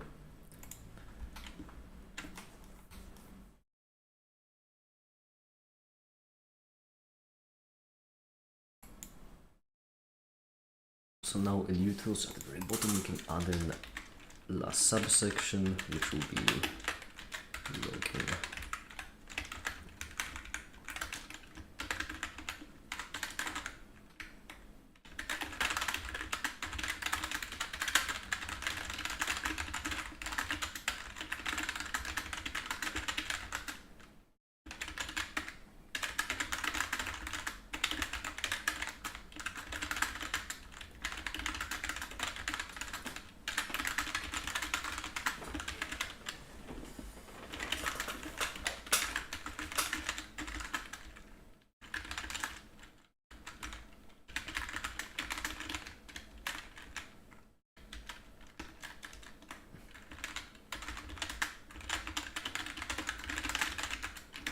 Oh, also,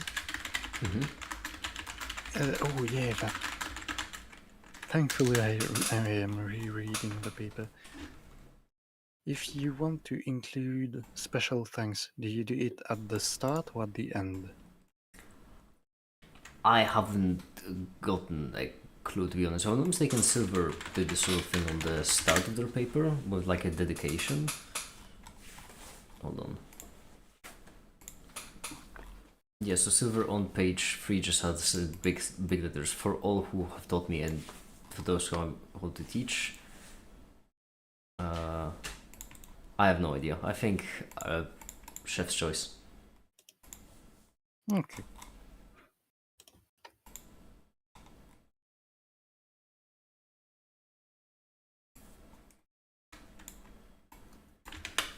I'll be right back.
I'm back.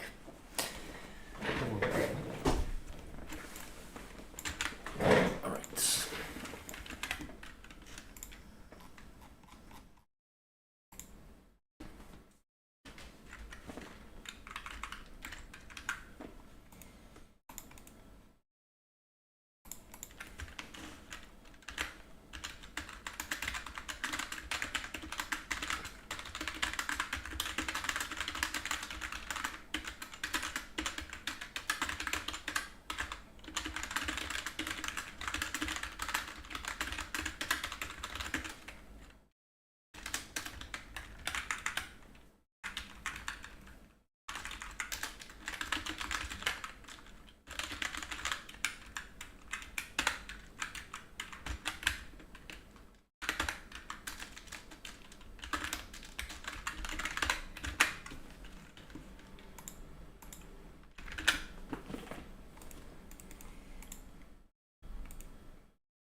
Okay. Knowledge. Actually, how do I download here? Aren't they good enough?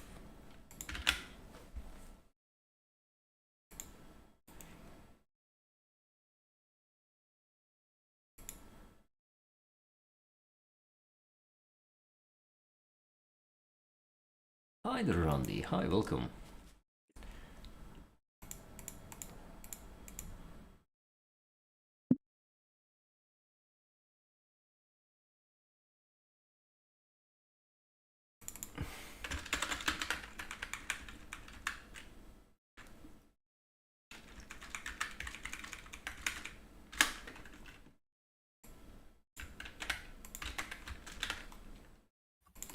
Yeah, we're gonna have. There was a way to label the arrow. I already forgot how to. I have already forgotten.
Yeah, it's pretty good.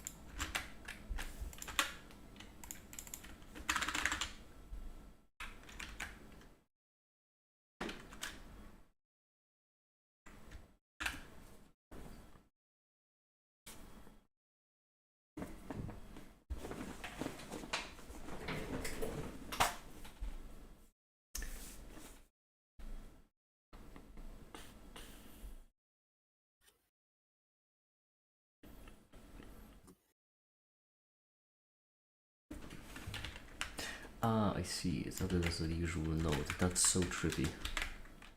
So this.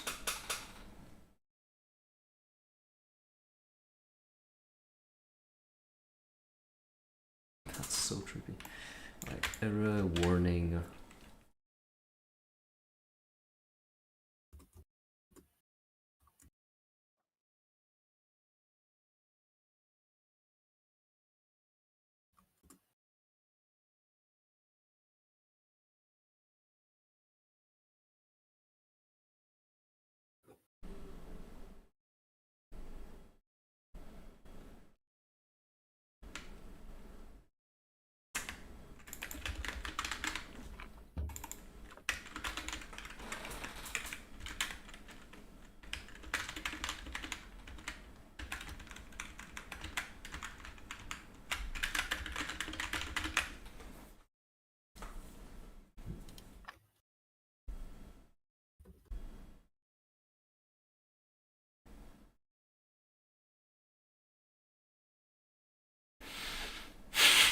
Such a comically big graph.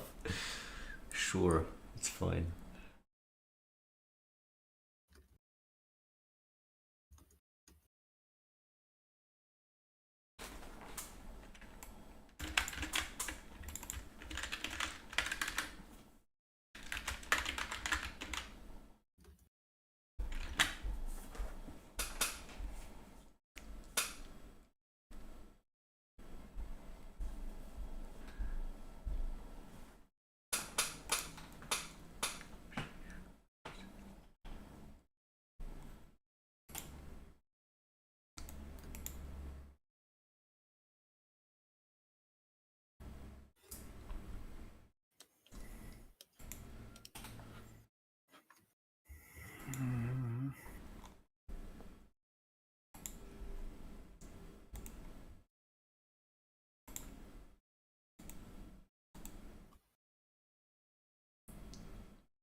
The table would be better actually for this.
I sent an answer to them custom messages as a, well, answer. Does that count as a ping? If you replied, then yeah, that's a ping. You can Okay. disable that, but by default it's a ping. Hmm.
Example of an unusual value detected. Hmm.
Oh, already spotted a pretty big mistake in the big remutation.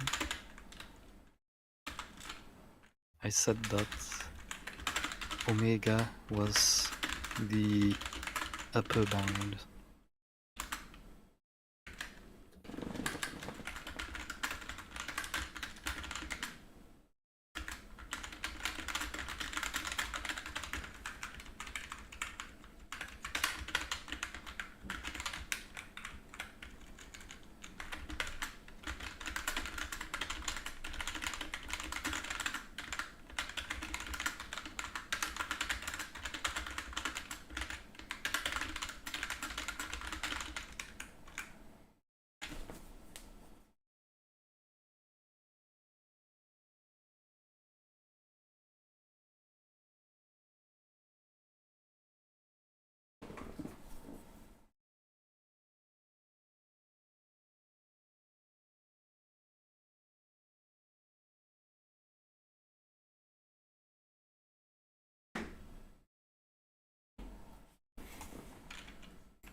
Actually, 5 and 5 I guess better.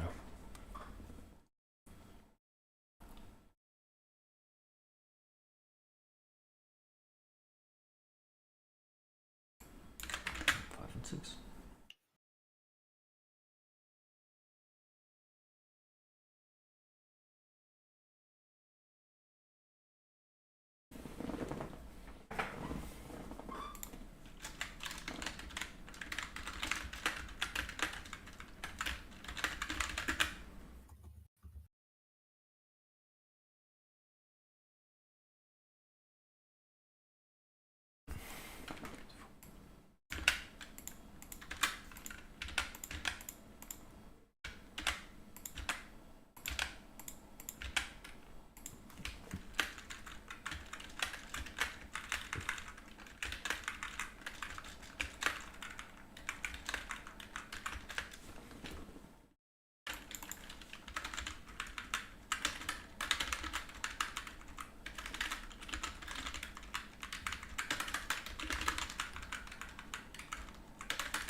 Yuck.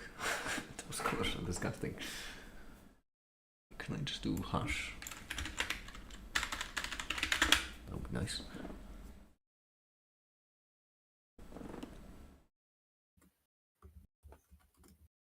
I cannot.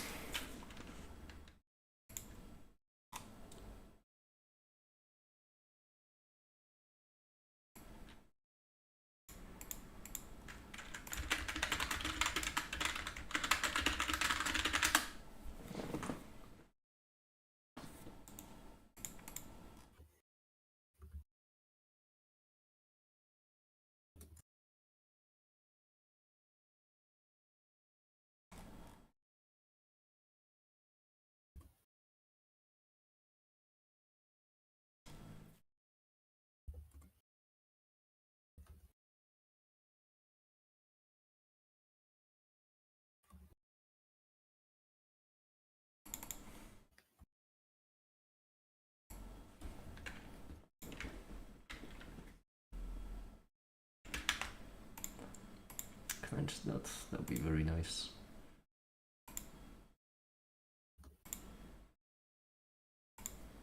Oh, here, yeah.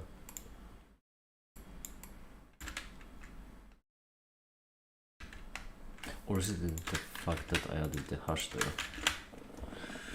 Welcome back, Adrian. No.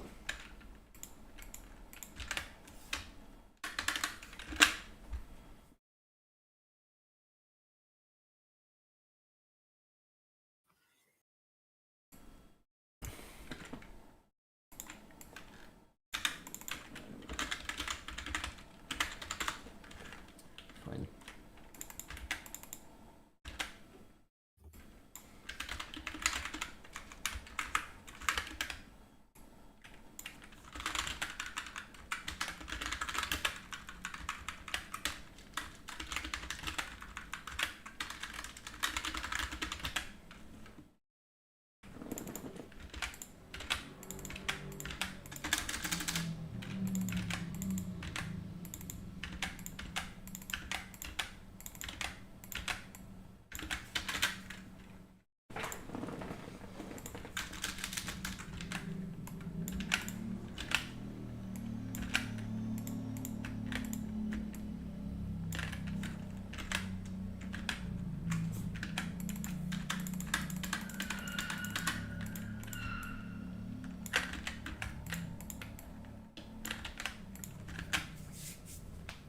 Okay, so right now they should just all color in.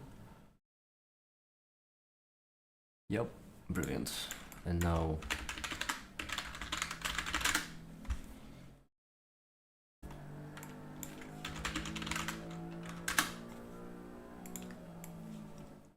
give me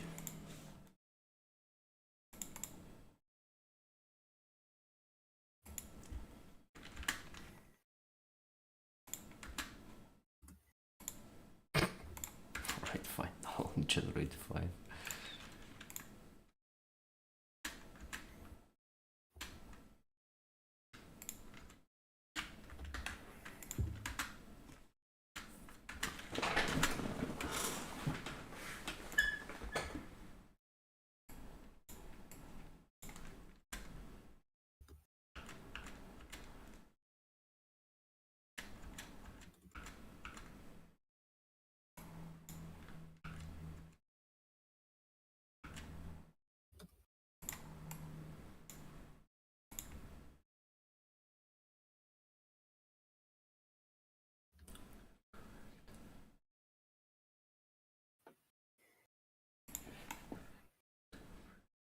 Yeah, that's correct.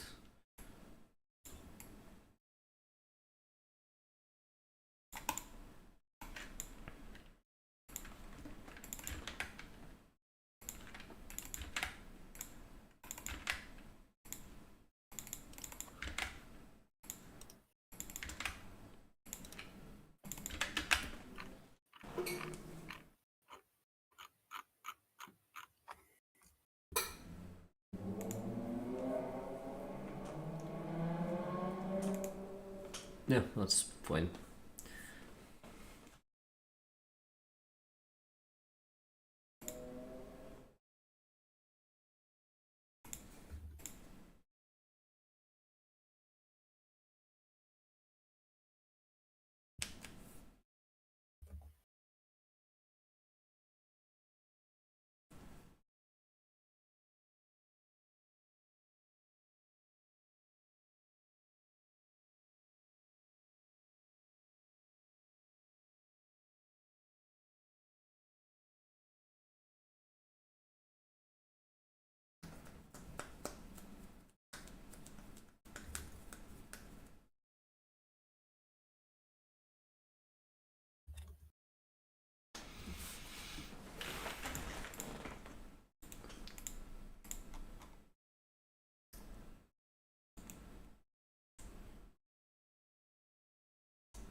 Actually, funny enough, I'm pretty certain, Adrian, you can have negative temperature under certain definitions.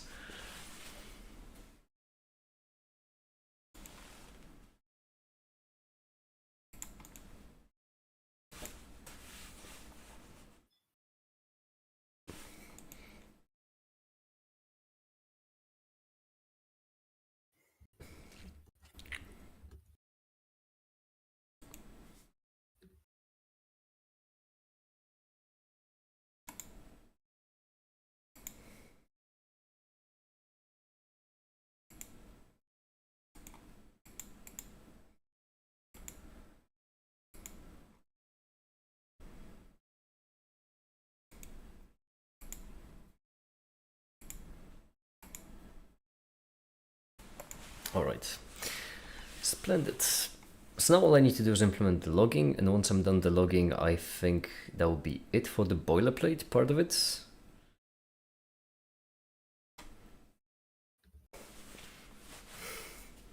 So that's a good start. For now, I'm going to add in git commit. Well, first of all, git add.